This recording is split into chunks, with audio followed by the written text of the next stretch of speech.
আগন্তুক বৃষ্টির হাতটা ছেড়ে দিয়ে নিচে পড়ে থাকা চেয়ারের লাথি দিয়ে চেয়ারটা সোজা করে। সবাই চেয়ে আছে আগন্তুকের দিকে। সে কি করতে চায়? আগন্তুক চেয়ারে নিজের শরীরের সমস্ত ভর দিয়ে বসে পড়ে। পায়ের উপর পা তুলে আরাম করে বসা ব্যাপারটা আগন্তুকের সাথে মিলে যাচ্ছে। যেমন তার স্টাইল তেমন তার অ্যাটিটিউড। আরিফ মারার জন্য এগিয়ে আসবে, তখনই জিহাদ হাত দিয়ে ইশারা করে না মারার জন্য। এটা জিহাদের আড্ডা, এখানে তার রাজত্ব চলে। হঠাৎ কোথা থেকে উড়ে আসা নতুন লোক ঝামেলা করবে, এটা কিভাবে সম্ভব? জিহাদও একটা চেয়ার টেনে বসে পড়ে একেবারে আগন্তুকের সামনাসামনি। এটা আমার আড্ডাখানা, এখানে তোর হিরোগিরি চলবে না। আমি ব্ল্যাকম্যান, তোর আড্ডাখানায় এসে তোকে মেরে আমার কাজ আমি সম্পাদিত করব। ডায়লগ মারছিস নাকি রে? না বে, এটা আমার ডায়লগ না, এটা আমার পাওয়ার। আমার আড্ডায় শুধু আমারই পাওয়ার চলবে, অন্য কারণ। বুঝতে পেরেছিস তুই? ব্ল্যাকম্যান যেখানে পা রাখে সেই জায়গাটা তার নিজের হয়ে যায়। তোকে যে এতক্ষণ বাঁচিয়ে রেখেছি এটা তোর ভাগ্যের ব্যাপার। আমি ভাগ্য বিশ্বাস করি না, কারণ যে কোনো সময় ভাগ্য পরিবর্তন হয়ে যায়। চলে যায় এখান থেকে যদি সুস্থ অবস্থায় মায়ের কোলে ফিরে যেতে চাস। আগন্তুক জিহাদের কথার তালে হাসতে থাকে। জিহাদও নিজের শঙ্কায় পড়ে গেছে। তার সামনে বসা নতুন আগন্তুকটা কি পাগল নাকি? এই হাসতেছে, আবার এই গম্ভীর প্রকৃতির হয়ে যাচ্ছে। হাত দুটো মুষ্টিবদ্ধ করে ভেবে নিয়েছে আজকের ছেলেটাকে কিছু একটা করে ফেলবে। তাই সে সময় নষ্ট না করে ডান পাটা একটু উঁচু করে সামনাসামনি বসা আগন্তুকের বুকে লাথি মারে। আগন্তুকটা নিচে পড়ে যায়। তার মাথা থেকে লম্বা টুপিটা খুলে যায়। আগন্তুক তাড়াতাড়ি করে মাথায় টুপিটা লাগিয়ে নিচে থেকে উঠে দেয়। অনেক সময় পর মারুফের মুখ থেকে একটা বুলি বের হয়। কিরে শালা, তখন তো আমায় একা পেয়ে ডান হাতটা মুছতে দিয়েছিস, এখন ভাইয়ের সঙ্গে কিছু করতে পারছিস না কেন? মারুফের কথাটা যে আগন্তুককে উদ্দেশ্য করে, এটা বুঝতে অসুবিধা হয়নি কারোরই। আগন্তুক মারুফের দিকে এগিয়ে আসে। মারুফ এখন আর ভয় পাচ্ছে না, কেননা তার সাথে জিয়াদ সহ দুজন আছে। এই সময় কেবল বোকারাই ভয় পাবে। চালাক চতুর লোক তো মৃত্যুর সামনে থেকে বেঁচে আসতে পারে। মারুফের সামনে এসে দাঁড়ায় আগন্তুক। হাতটা মারুফের কাঁধের উপর রেখে শার্টের কলারটা ঠিক করে বলতে থাকে, আমি দুর্বলদের মারি না, চান্স দেই। তখন তো আমি একা ছিলাম, তাই তুই আমার সাথে খারাপ কিছু করার চেষ্টা করেছিলি। আমি ছিলাম দুর্বল, তুই ছিলিস সবল। তুই দুর্বল ছিলি তাই তোকে ছেড়ে দিয়েছি। এখন তোর সাথে লোক আছে, তুই একটু হলেও সবল হয়েছিস। এখন তোকে আর চান্স দেওয়া যাবে না। তুই আমাকে কি চান্স দিবি? আমি তোকে চান্স দিচ্ছি, চলে যা এখান থেকে। আমি কখন যাব না এটা একমাত্র আমি ঠিক করি, অন্য কেউ না। এবার পিছন থেকে জিহাদের কণ্ঠ স্বর ভেসে আসে, যেটা আগন্তুককে উদ্দেশ্য করে বলে, তুই আটকা পড়ে গিয়েছিস। চিড়িয়াখানায় সিংহকে তালাবদ্ধ করে রাখা হয়, সে শান্ত হয়ে থাকে, কিন্তু কেউ যদি তাকে অশান্ত করে তাহলে সিংহের একটা গর্জনে সবাই ভয় পেয়ে যায়।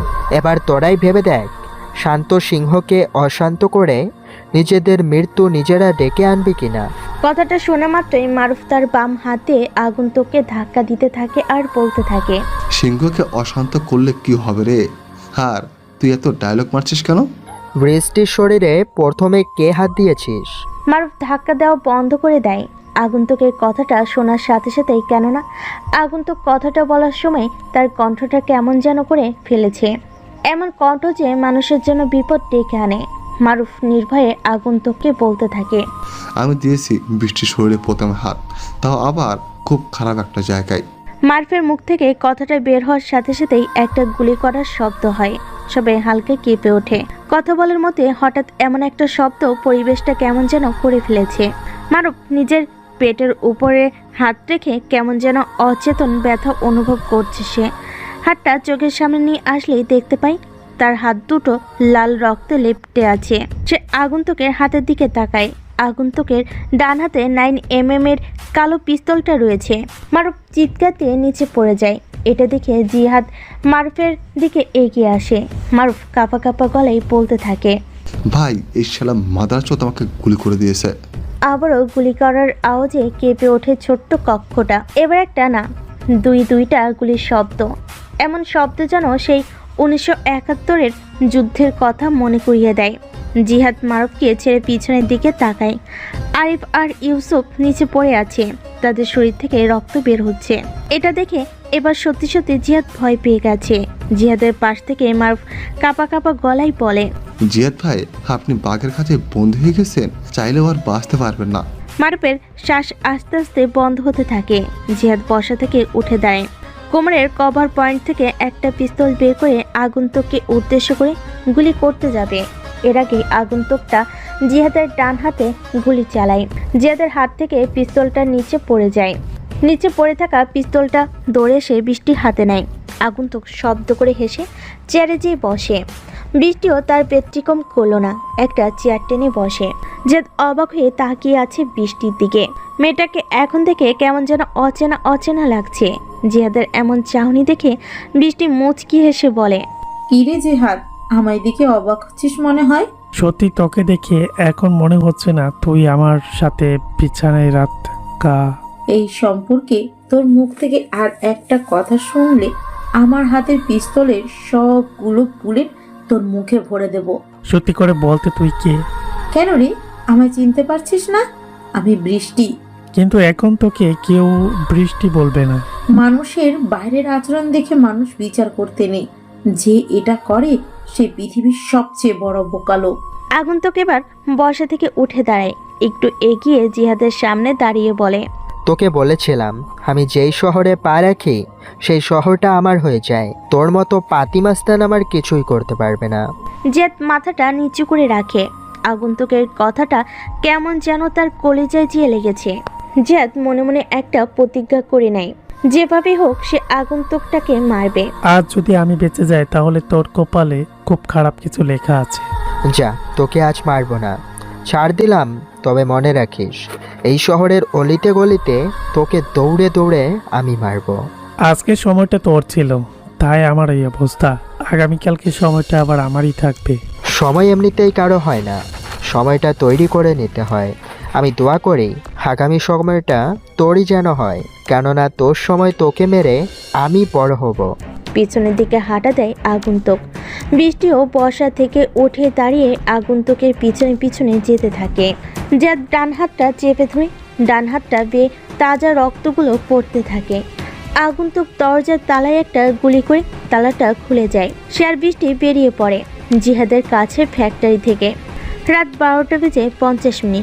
রাকেশ, সানি আর নীলা ব্যাংকের সামনে দাঁড়িয়ে আছে। প্রায় 10 মিনিট ধরে তার নিলয়ের জন্য অপেক্ষা করছে, কিন্তু নিলয় এখনো আসতে পারেনি। হয়তো কোনো সমস্যা, তা না হলে নিলয় দেরি করার মতো ছেলে না। আর যেই কথা সেই কাজ, এর মধ্যে কোনো মিস নেই। কিন্তু আজকে লেট করছে কেন? বড় ধরনের সমস্যা না হলে নিলয় এতক্ষণে চলে আসতো। সবার কাঁধে একটা করে কালো কালারের ব্যাগ ঝুলছে, মুখে সাদা কালারের জোকার মাস্ক। এখানে সানি আর নীলা দুজন দুজনকে ভালোবাসে। রাকেশ এখনো সিঙ্গেলই আছে। ভাবতে গেলে তার কপালে একটা মেয়ে আজ পর্যন্ত মিলছে না। সানি আর নীলা দুজন রোমান্টিক প্রেম আলাপ করছে। রাকেশ চুপচাপ হয়ে বোকার মতো শুনে যাচ্ছে, কিছু বলতেও পারছে না, কেননা তারা তিনজনই একে অপরের বেস্ট ফ্রেন্ড। রাকেশের ধৈর্যের সীমা ভেঙে গেছে। এবার সে সানি আর নীলাকে উদ্দেশ্য করে বলতে থাকে, প্লিজ তোরা দুজন চুপ করবি, আমার আর ভালো লাগছে না তোদের এই রোমান্টিক প্রেম আলাপ। হঠাৎ রাকেশের গলার আওয়াজ শুনে সানি আর নীলা ভয় পেয়ে যায়। তারা দুজন নিজেদের মধ্যে কথা বন্ধ করে রাকেশের দিকে তাকায়। প্রথমে সানি বলে ওঠে, কেন রে রাকেশ, বিরক্ত হচ্ছিস মনে হয়? তাহলে বিরক্ত হবো না? আমি একা একা দাঁড়িয়ে আছি, তা আবার চুপ করে, কিন্তু তোরা দুইজন নিজেদের মধ্যে কথা বলেই যাচ্ছিস। আমি যে এখানে একটা মানুষ দাঁড়িয়ে আছি সেটা মনে হয় তোরা ভুলেই গেছিস। আরে ভুলিনি তোকে, তুই তো আমার বেস্ট ফ্রেন্ড, তোকে ভোলা যায় নাকি? নীলা, রাকেশ কি তোমার একমাত্র বেস্ট ফ্রেন্ড, আমি কি নই? আরে বোকা, তুমি তো বেস্ট ফ্রেন্ড আছো, সাথে আরো অনেক কিছু। হয়েছে তোরা আবার থাম। বড় ভাইয়ের এত দেরি হচ্ছে কেন, সেটা নিয়ে একটু চিন্তা কর। চিন্তা করতে হবে না, ভাইয়া ঠিকই চলে আসবে। চলে তো আসবে, সেটা আমি জানি, কিন্তু আজকে এত লেট হচ্ছে কেন? আমার কি মনে হয় জানিস, ভাইকে পুলিশ আটকেছে হয়তো। পুলিশের ঝামেলা খুব বড় ঝামেলা, পুলিশ ধরলে আজকে আর আসা হবে না। চিন্তা নেই, সামনে তাকিয়ে দেখ, মিস্টার 440 আসছে। রাকেশের কথা শুনে নীলা আর সানি রাস্তার বাম দিকে তাকায়। ব্ল্যাক কালারের একটা গাড়ি আসছে। সবার পরিচিত এই গাড়িটা, কেননা এটাই মিস্টার 440-এর গাড়ি। আর মিস্টার 440 মানেই নিলয়। গাড়িটা নীলাদের থেকে একটু দূরে যেয়ে থামে। গাড়ি লাইট বন্ধ হয়ে গেছে।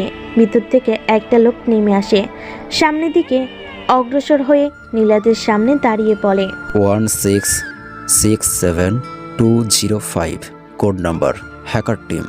Yes boss. কথাটা বলার সাথে সাথে নীলের মুচকি হাসে। এটাই তার সেই হ্যাকার টিম, আর ওই কোডটা হলো তাদের পরিচিত। নীলয় কালো কালারের একটা লম্বা ড্রেস পরেছে, মুখটা দেখা যাচ্ছে না কারণ নীলয়ের মুখে সাদা কালারের জোকার মাস্ক পরা। অন্য সবার মতো নীলয়ের কাঁধ হয়ে রয়েছে একটা কালো ব্যাগ। নীলয় ব্যাংকের গেটের দিকে এগিয়ে যায়, পিছনে নীলার সবাই আসতে থাকে। এখন সবাই সাবধান, কেননা অসাবধানতাই একজন কিছু করে ফেলে একজনের সঙ্গে সবাইকে ধরা পড়তে হবে। গেটের দারোয়ানটা বেঞ্চের উপর আরাম করে বসে লাঠির মধ্যে ভর্তি ঘুমোচ্ছে। নীলয় চাইলেই এখন তার টিম নিয়ে ভিতরে প্রবেশ করতে পারে, কিন্তু সে এটা না করে পকেটে হাত দেয়, কিন্তু পকেট খালি। সে কি যেন একটা খুঁজতে থাকে। এটা দেখে নীলা আস্তে করে বলে ওঠে, ভাইয়া কি খুঁজছেন এমন করে? কোনো কিছুর প্রয়োজন থাকলে বলতে পারেন। ক্লোরোফর্মটা আনতে ভুলে গেছি। ভাইয়া, ক্লোরোফর্ম নেই তো কি হয়েছে? এইভাবেই চলেন ভেতরে যাই। সানি, তুই আসলে খুব বোকা একটা ছেলে। দেখছিস দারোয়ানটা ঘুমাচ্ছে, কখন জেগে যায় কে জানে। এর থেকে ভালো ক্লোরোফর্ম মেরে তাকে অজ্ঞান করে দেওয়া। নীলা, তোমার উচিত ছিল সানির সাথে প্রেম না করে রাকেশের সাথে করা। কেন ভাইয়া, আপনি হঠাৎ এমন কথা বলছেন কেন? তোর চেয়ে রাকেশ অধিক বুদ্ধিমান, তাই বলছি আর কি। ভাইয়া, ভালোবাসাটা যে কখন কার সাথে হয়ে যায় এটা বলা যায় না। রাকেশ আর সানি দুজনেই আমার বেস্ট ফ্রেন্ড, কিন্তু সানির সাথে আমার প্রেম হয়ে যায় আর রাকেশের সাথে হলো না। সব ক্ষেত্রে এটাই হয়। নীলা, এখানে প্রেম ভালোবাসার আলাপ বাদ দে, অন্য সময় এগুলো বলিস। এখন ব্যাগ থেকে পাইয়াটাকে ক্লোরোফর্মের বোতলটা বের করে দে। নীলা কাঁধ থেকে ব্যাগটা নামিয়ে তার চেন খুলে ভিতর থেকে ক্লোরোফর্মের বোতলটা বের করে নীলয়ের হাতে দেয়। নীলয় বোতলটা হাতে নিয়ে দারোয়ানের মুখের সামনে স্প্রে করতেই বেশি পরিমাণে ক্লোরোফর্ম ব্যবহার করা ক্ষতিকারক। নীলয়রা সবাই যখন ব্যাংকের ভিতরে প্রবেশ করবে তখনই নীলয়, নীলা, রাকেশ, সানি একে একে সবাই ব্যাংকের গেট পেরিয়ে ভিতরে যেতে থাকে। রাস্তার পাশে হিংস্র কুকুরগুলো জোরে জোরে চিৎকার দিয়ে ডাকছে। হয়তো রাতের খাবার তাদের পেটে যায়নি। হিংস্র কুকুরের প্রধান খাদ্য মানুষের মাংস। যেখানে রক্তের গন্ধ পাই সেখানেই হিংস্র কুকুরগুলো চলে যায়। আজ হয়তো শহরে কোনো খুন হয়নি, যদি হতো তাহলে একদল হিংস্র কুকুর সেখানে উপস্থিত থাকতো কিংবা হানা দিত মৃতদেহর উপর। নীলয় তার হাতের টর্চ লাইটটা জ্বালায়। ব্যাংকের ভিতর থেকে কেউ নেই, সবাই যে যার কাজ করে বাসায় ফিরে চলে গেছে। হয়তো আগামীকাল সকালে এসে ব্যাংকের অবস্থা স্বাভাবিক না দেখতে পারে। নির্বিচ্ছিন্ন অন্ধকার বড় কক্ষ, টর্চ লাইট জ্বালিয়ে একদল লোক দ্রুত গতিতে হেঁটে যাচ্ছে। তাদের উদ্দেশ্য একটাই, টাকা। এই পৃথিবীতে টিকে থাকতে হলে টাকার ভীষণ প্রয়োজন। যার যত বেশি টাকা আছে তার তত বেশি সম্মান। টাকা ছাড়া মানুষ আর উদ্দেশ্যহীন রাজপথ একই। সমাজে সুন্দরভাবে চলতে গেলে টাকার অনেক প্রয়োজন। ছোট থেকে বড় সবারই টাকার প্রয়োজন। একটা ছেলের পকেটে 100 টাকা না থাকলে নিজেদের কাছে কেমন যেন তুচ্ছ মনে হয়। বর্তমান যুগটা আরও বেশি ভয়াবহ, তাই মানুষজন যেভাবেই হোক টাকা ইনকাম করার চেষ্টা করে। পকেটে টাকা থাকলে কেউ এসে জিজ্ঞেস করবে না খেয়েছো কিনা নাকি খাওনি। আবার পকেটে টাকা থাকলে মানুষ অবশ্যই এসে ভালো মন্দ জিজ্ঞেস করবে। কিছু লোক আছে যারা মানুষেরটা মেরে খেতে চায়, আবার কেউ নিজেদের পরিশ্রমের বিনিময়ে টাকা ইনকাম করে। মানুষের মধ্যে রয়েছে অজানা বিচিত্র। নীলয় সহ তার টিমের লোকেরা মিলে ব্যাংকের লকারের সামনে দাঁড়িয়ে যায়। ভিতরে রয়েছে মহামূল্যবান অর্থ, যেটা দিয়ে এখানে সবার ভাগ্য পরিবর্তন হয়ে যাবে। সবাই স্থির হয়ে দাঁড়িয়ে আছি কিভাবে লকারটা খুলবে। এখন নীলয় ছাড়া আর কেউ খুলতে পারবে না বলে মনে হয় না কারোর। নীলয়ের দিকে তাকায় সবাই। নীলয় মাথাটা নিচু করে কিছু একটা ভাবছে। জানা সে নীলয়ের চিন্তা সম্পর্কে, তবে নীলয় যে ভালো কিছু ভাবছে এটা সবার বিশ্বাস আছে। অনেকক্ষণ হয়ে গেল নীলয় কিছু বলছে না, কি যেন একটা চিন্তা করে যাচ্ছে। রাকেশ ফিসফিস করে বলে, ভাই, কিছু তো লক করা, কিভাবে কি করবো? লক করা তো কি হয়েছে? ভিতরে প্রবেশ করবো কিভাবে? ব্যাংকের বড় বড় অফিসাররা যেভাবে প্রবেশ করে ঠিক সেভাবে। নিলয়ের কথা শুনে সবাই একটু অবাক হয়ে তাকায় নিলয়ের দিকে। বলে কি ছেলেটা, এত পরিমাণ শক্ত সিকিউরিটির ব্যবস্থা করা। ভিতরে প্রবেশ করতে হলে একটা 4 সংখ্যার পাসওয়ার্ড দিতে হবে। 3বারের বেশি সংখ্যা ভুল চাপলে রেড অ্যালার্ম বেজে উঠবে। উপস্থিত সবার মনের ভিতর ভয় বিরাজ করছে।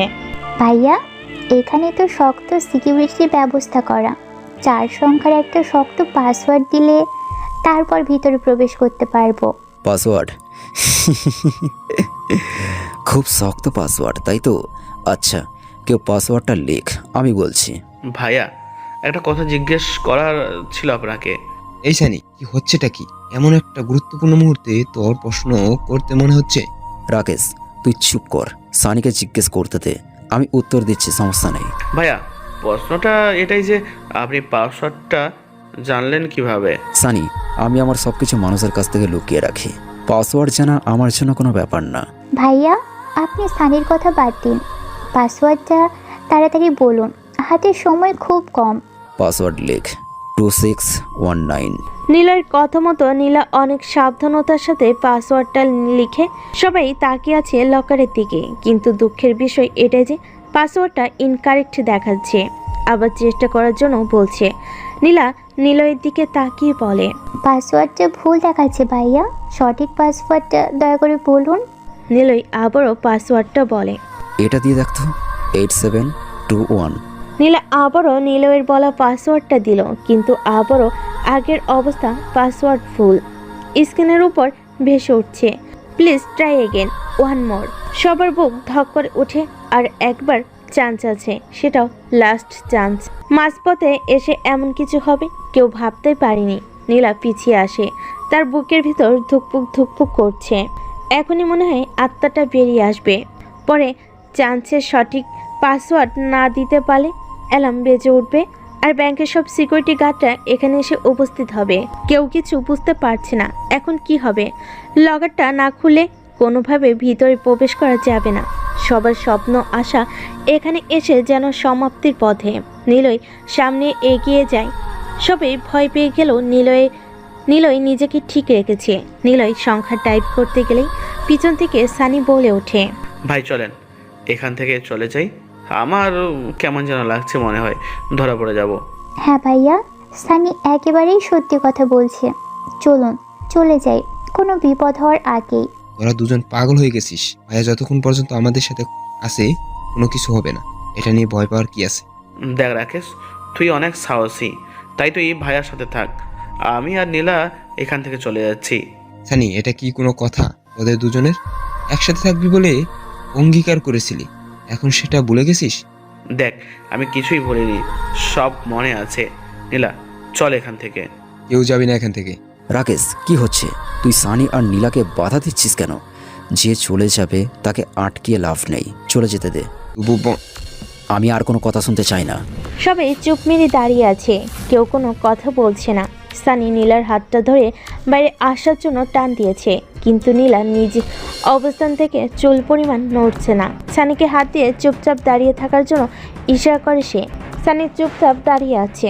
নীলয় 3টি সংখ্যা টাইপ করেছে। সংখ্যা 3টি নিয়ে সে খুব চিন্তা করছে।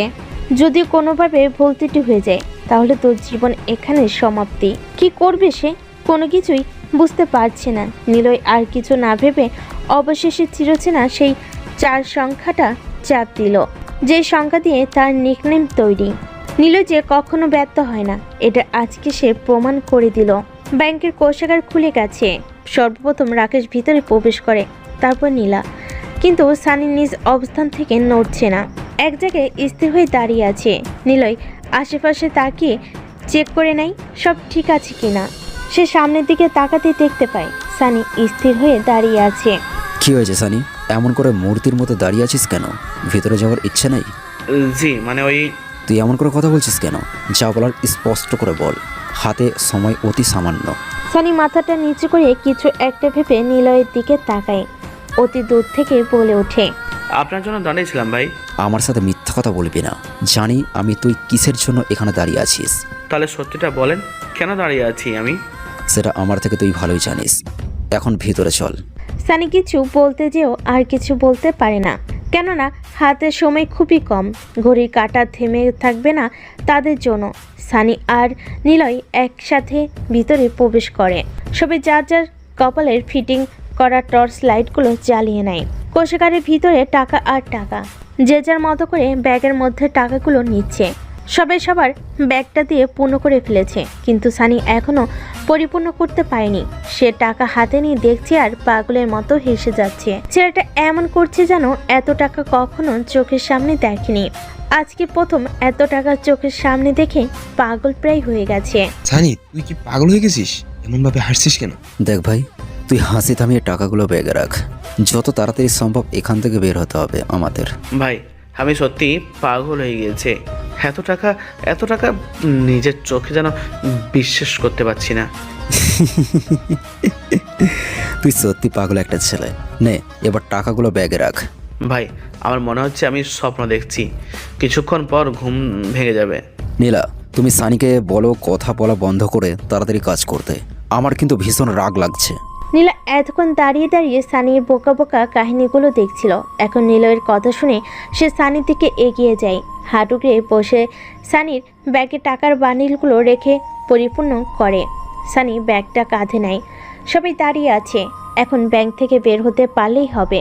সবার মিশন সম্পূর্ণভাবে হয়ে যাবে। নিলয় কোষাগার থেকে প্রথম বের হয়। তার পিছন পিছনে সবাই আসতেই থাকে। হঠাৎ সানির মোবাইল ফোনটা বেজে ওঠে। সবার বুকটা কেঁপে ওঠে এমন শব্দে। কে যেন কল দিয়েছে। মোবাইলটা সাইলেন্ট করা ছিল না, যার কারণে অনেকটা জোরে রিংটোন বাজে। নীরব কক্ষে যেন ছোট্ট আওয়াজ হয়, তাহলে সেটা বিকট শব্দে পরিণত হয়। এখন যে মনে হচ্ছে সবার কাছে রাকেশ সানির হাত থেকে মোবাইলটা নিয়ে ভেঙে ফেলবে। এমন অবস্থায় নিলয় রাকেশকে বাধা দিয়ে মোবাইলটা নিজের কাছে নিয়ে আসে। দূর থেকে কে যেন লাইট মারছে। সবাই বড় আলমারির পিছনে লুকিয়ে পড়ে। কেউ লাইট জ্বালিয়ে নিলয়ের দিকে আসতেই থাকে। নিলয় সহ সকলের বুক ধুকপুক ধুকপুক করছে। ধরা পড়ে যাওয়ার ভয় সকলের ভিতর গ্রাস করেছে। কি অসহ্য! কিন্তু সময়টা পরিবর্তন হচ্ছে না। দূর থেকে লাইট মারা লোকটা আর কেউ না, এই ব্যাংকের একজন দারোয়ান। আলমারির পিছনে অতটা জায়গা নেই, তবুও সবাই কষ্ট করে দাঁড়িয়ে আছে। দারোয়ান আলমারির পিছন চেক না করে চলে যাচ্ছিল। তখনই নীলা আরশোলা বলে জোরে চিৎকার দিয়ে ওঠে। সানি নীলার মুখ চেপে ধরে বলে। দারোয়ান পিছনে ফিরে তাকে আলমারির দিকে আসতে থাকে। নীলয় বুঝে গেছে এখন আর পালিয়ে থাকতে পারবে না, তাই সে আলমারির পিছন থেকে বের হয়ে দারোয়ানের সামনে যেয়ে দাঁড়ায়। রাকেশ বাধা দিলেও কাজ হয়নি। নীলয় যা করে নিজ জ্ঞানে করে থাকে। দারোয়ান এক হাতে লাইট, অন্য হাতে লাঠি নিয়ে দাঁড়িয়ে আছে। সে নিলয়কে লাঠি দিয়ে বাড়ি মারতে যাবে। সাথে সাথে নিলয় দারোয়ানের হাত থেকে লাঠিটা নিয়ে দারোয়ানের মাথায় বাড়ি মারে। দারোয়ান নিচে পড়ে যায়। এটা দেখে এক একে সবাই আলমারির পিছন থেকে বের হয়ে আসে। নিলয় যে সিসিটিভি ক্যামেরার সামনে দাঁড়ায়। নিজের গলার স্বর কিছুটা মোটা করে বলতে থাকে। In my city I am the king and everyone else is a subject. I will never be catched by the police and I will never be catched by the police because I am Mr. 440. Niloy আর থামে না। Bank থেকে দ্রুত গতিতে বেরিয়ে যায়। এক এক সবাই এসে নিলয়ের কালো কালারের গাড়ির সামনে দাঁড়ায়। সবগুলো ব্যাগ গাড়ির ডিকিতে রেখে দাও আর সবাই গাড়িতে উঠে পড়। ভাইয়া, আমার একটা কথা ছিল, যদি আপনি অনুমতি দেন তাহলে বলবো। আচ্ছা বল, কিন্তু সেটা তাড়াতাড়ি। আমি, সানি আর রাকেশ কালকে থেকে ভার্সিটিতে যাওয়া বন্ধ করে দিলে কেমন হয়? এমন কথা মাথায় এনে থাকলে সেটা যত দ্রুত সম্ভব মাথা থেকে ছিঁড়ে ফেলে দাও। ভাই, আমার মনে হয় নীলা ঠিকই বলেছে। নীলা তোর গার্লফ্রেন্ড হয় তাই তুই এমন কথা বলছিস। আমার কথা সবাই মন দিয়ে শোন। কেউ অকারণে ভার্সিটিতে মিস দেবেন না। আর আগের যেমন ছিলে ঠিক তেমনই থাকবে, নয়তো তোমাদের তিনজনের উপর সন্দেহটা একটু বেশিই থাকবে। আশা করি বুঝতে পেরেছ। সকালে মাথা নাড়িয়ে হ্যাঁ বলে। নিলয় সহ সকলে গাড়িতে যেয়ে বসে। যে যার মাস্ক খুলে ফেলে, শুধু নিলয় বাদে। সে রহস্যময়ী হয়ে থাকতে যায় সকলের কাছে, কেননা তার রহস্য অনেক ভালো লাগে। চুরি চুরি চুরি, শহরে এত পরিমাণ ব্যাংক ডাকাতি হচ্ছে যে মানুষজন সরকারের প্রতি ক্ষিপ্ত হয়ে গিয়েছে। একটা সময় ছিল যখন মানুষ টাকা নিরাপদের জন্য ব্যাংকে টাকা রাখত, কিন্তু এখন শহরের জনগণ ব্যাংকে টাকা রাখতে ভয় পাচ্ছে। কখন জানি হ্যাকাররা তাদের টাকা চুরি করে ফেলে। গতকাল রাতেও শহরের জনতা ব্যাংক থেকে বিশাল পরিমাণ টাকা চুরি হয়েছে। কে করছে চুরি, পুলিশ এখনো তার কোনো হদিশ করতে পারেনি। নতুন নতুন আপডেট পেতে আমাদের সাথেই থাকুন। ধন্যবাদ। এতক্ষণ আদনান সাহেব টিভিতে সংবাদ দেখছিল। তখন তিনি দেখতে পান জনতা ব্যাংক থেকে টাকা চুরির ব্যাপারটা। সে ব্যাংকে ওনার নিজেরও একটা অ্যাকাউন্ট ছিল। জানা নেই এখন পর্যন্ত ওনার অ্যাকাউন্টে কত টাকা আছে, নাকি হ্যাকার হ্যাক করে টাকা নিয়ে গেছে। সামান্য পরিমাণ চিন্তা আদনান সাহেবের মাথায় এসে ভিড় জমিয়েছে। আঙ্কেল, আজকাল দেখছি টিভির সামনে একটু বেশি বসে থাকেন। আদনান সাহেব পিছনে ফিরে তাকায়। নতুন জামা কাপড় পরে আরিয়া দাঁড়িয়ে আছে। তিনি বুঝতে পারছেন যে কথাটা আরিয়াই বলেছে। আদনান সাহেব না চাইতেও আরিয়ানকে একটা মুচকি হাসি উপহার দেয়। এটা দেখে আরিয়াও মুচকি হেসে আদনান সাহেবের পাশের সোফায় বসে পড়ে। আদনান সাহেব আরিয়ার মাথা থেকে পা পর্যন্ত স্ক্যান করে। গোলাপি রঙের শার্টের সাথে কালো প্যান্ট ইন করা, কালো কালারের জুতা, বুকে স্টাইলিশ চশমা ঝুলানো। আদনান সাহেব বুঝতে পারছেন যে আরিয়া এত সেজেগুজে কোথায় যাচ্ছে। কি ব্যাপার আরিয়া, এত সেজেগুজে কোথায় যাচ্ছ? প্রয়োজন ছাড়া আমি কোনো কাজ করি না। যেহেতু কোথাও যাওয়ার জন্য রেডি হয়েছি, সেহেতু কোনো প্রয়োজনীয় কাজ আছে নিশ্চয়। তা শহরে যে এত বড় একটা ঘটনা ঘটেছে, সেটা কি তুমি শুনেছো?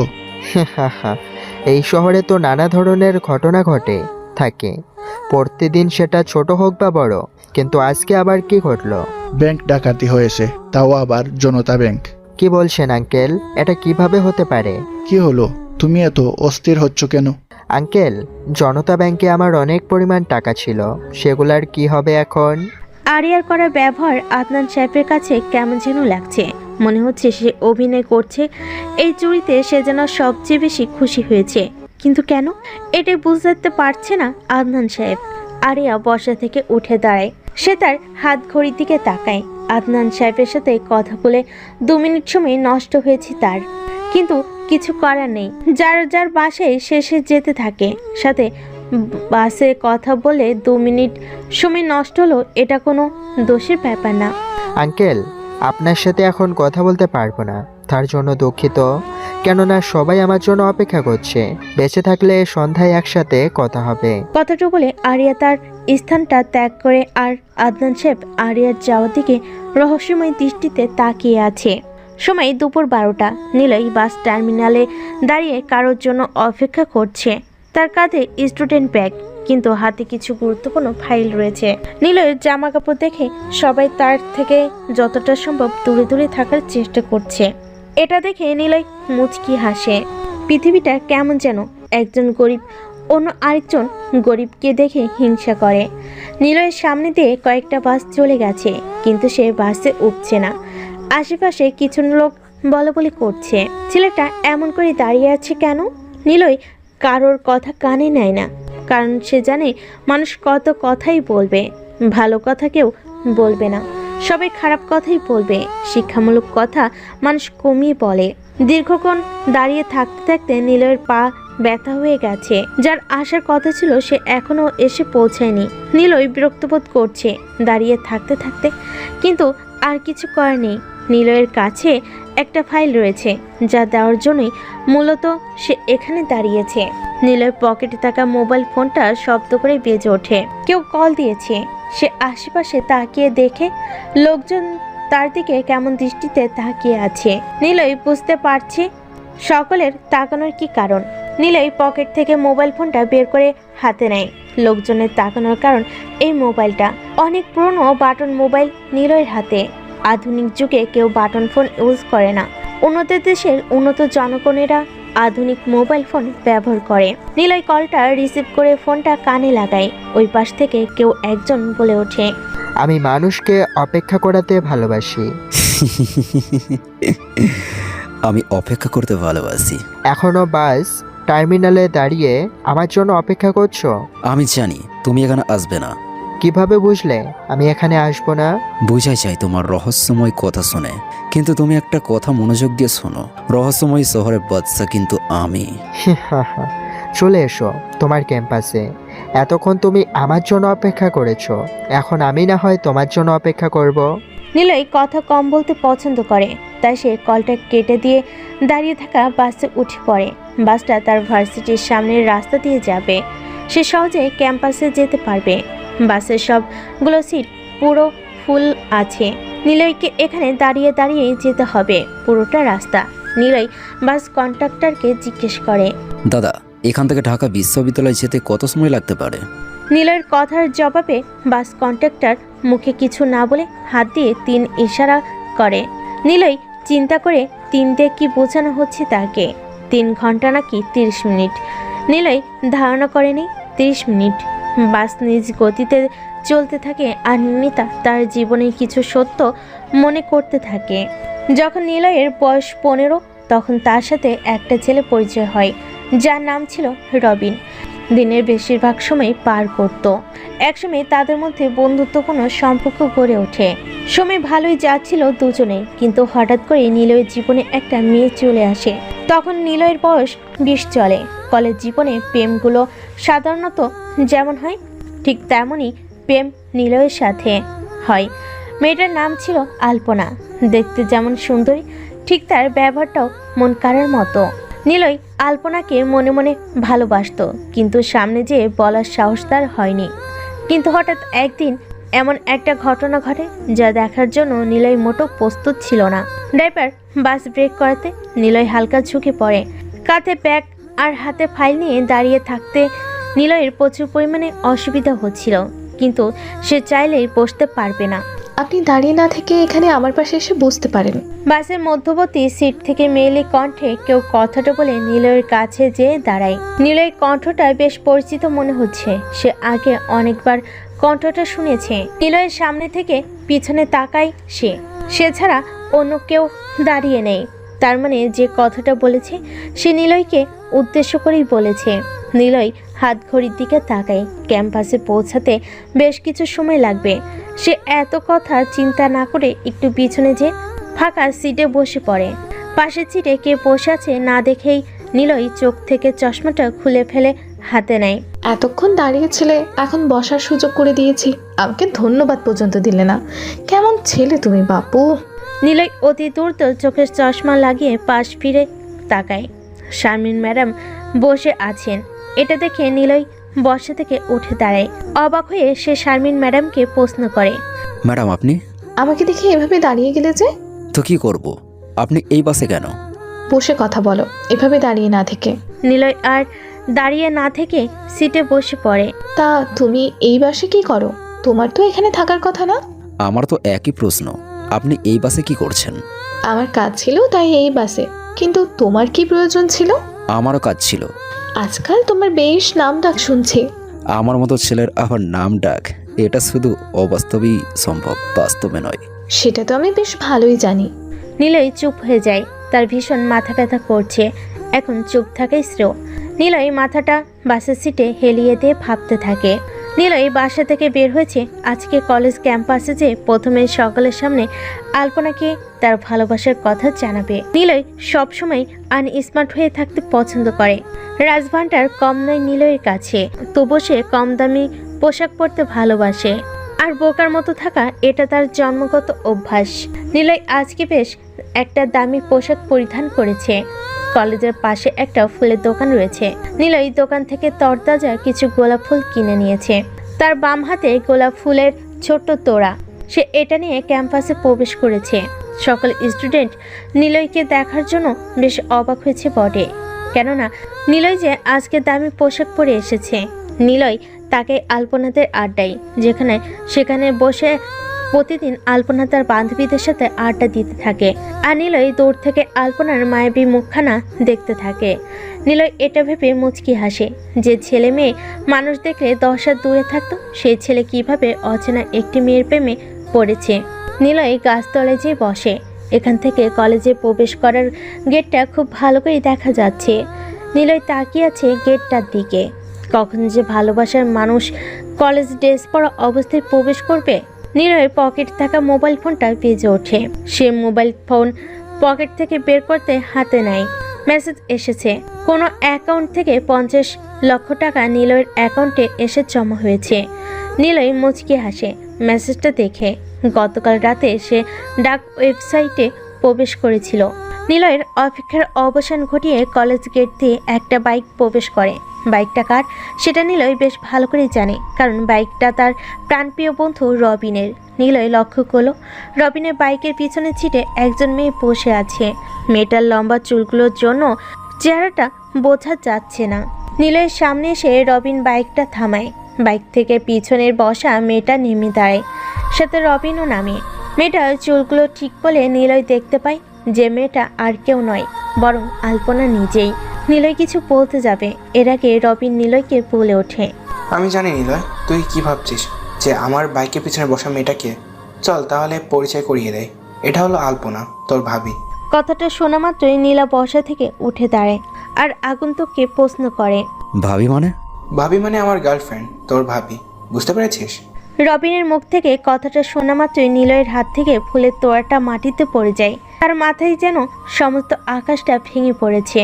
এতদিন নিলয় দূর থেকে যাকে ভালোবেসে এসেছে সে নাকি তার বন্ধু রবিনের গার্লফ্রেন্ড।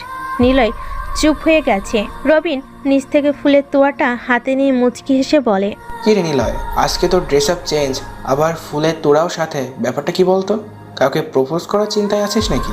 নিলয় মিথ্যা একটা হাসি দিয়ে বলে, যার জন্য হতে চেয়েছিলাম বাদশা, আজকে সে অন্য কারোর রানী। তবে কি জানিস রবিন, এই নিলয় কখনো তার রানীর জন্য নিজের বাদশার চেহারা ছাড়বে না। আমি বাদশা ছিলাম, আছি এবং থাকবো। কাউকে আর কোনো কথা বলার সুযোগ না দিয়েই নিলয় বেরিয়ে আসে কলেজ ক্যাম্পাস থেকে। এরপর আর কখনো নিলয়ের চেহারা দেখেনি কেউ ওই ভালোবাসাহীন শহরে। কি ব্যাপার নিলয়, বাস থেকে নামার ইচ্ছা নেই? না থাকলে বসে থাকো আর আমাকে জায়গা দাও, আমি নামবো। নিলয়ের চোখ জোড়া পেয়ে বন্ধ হয়ে এসেছিল।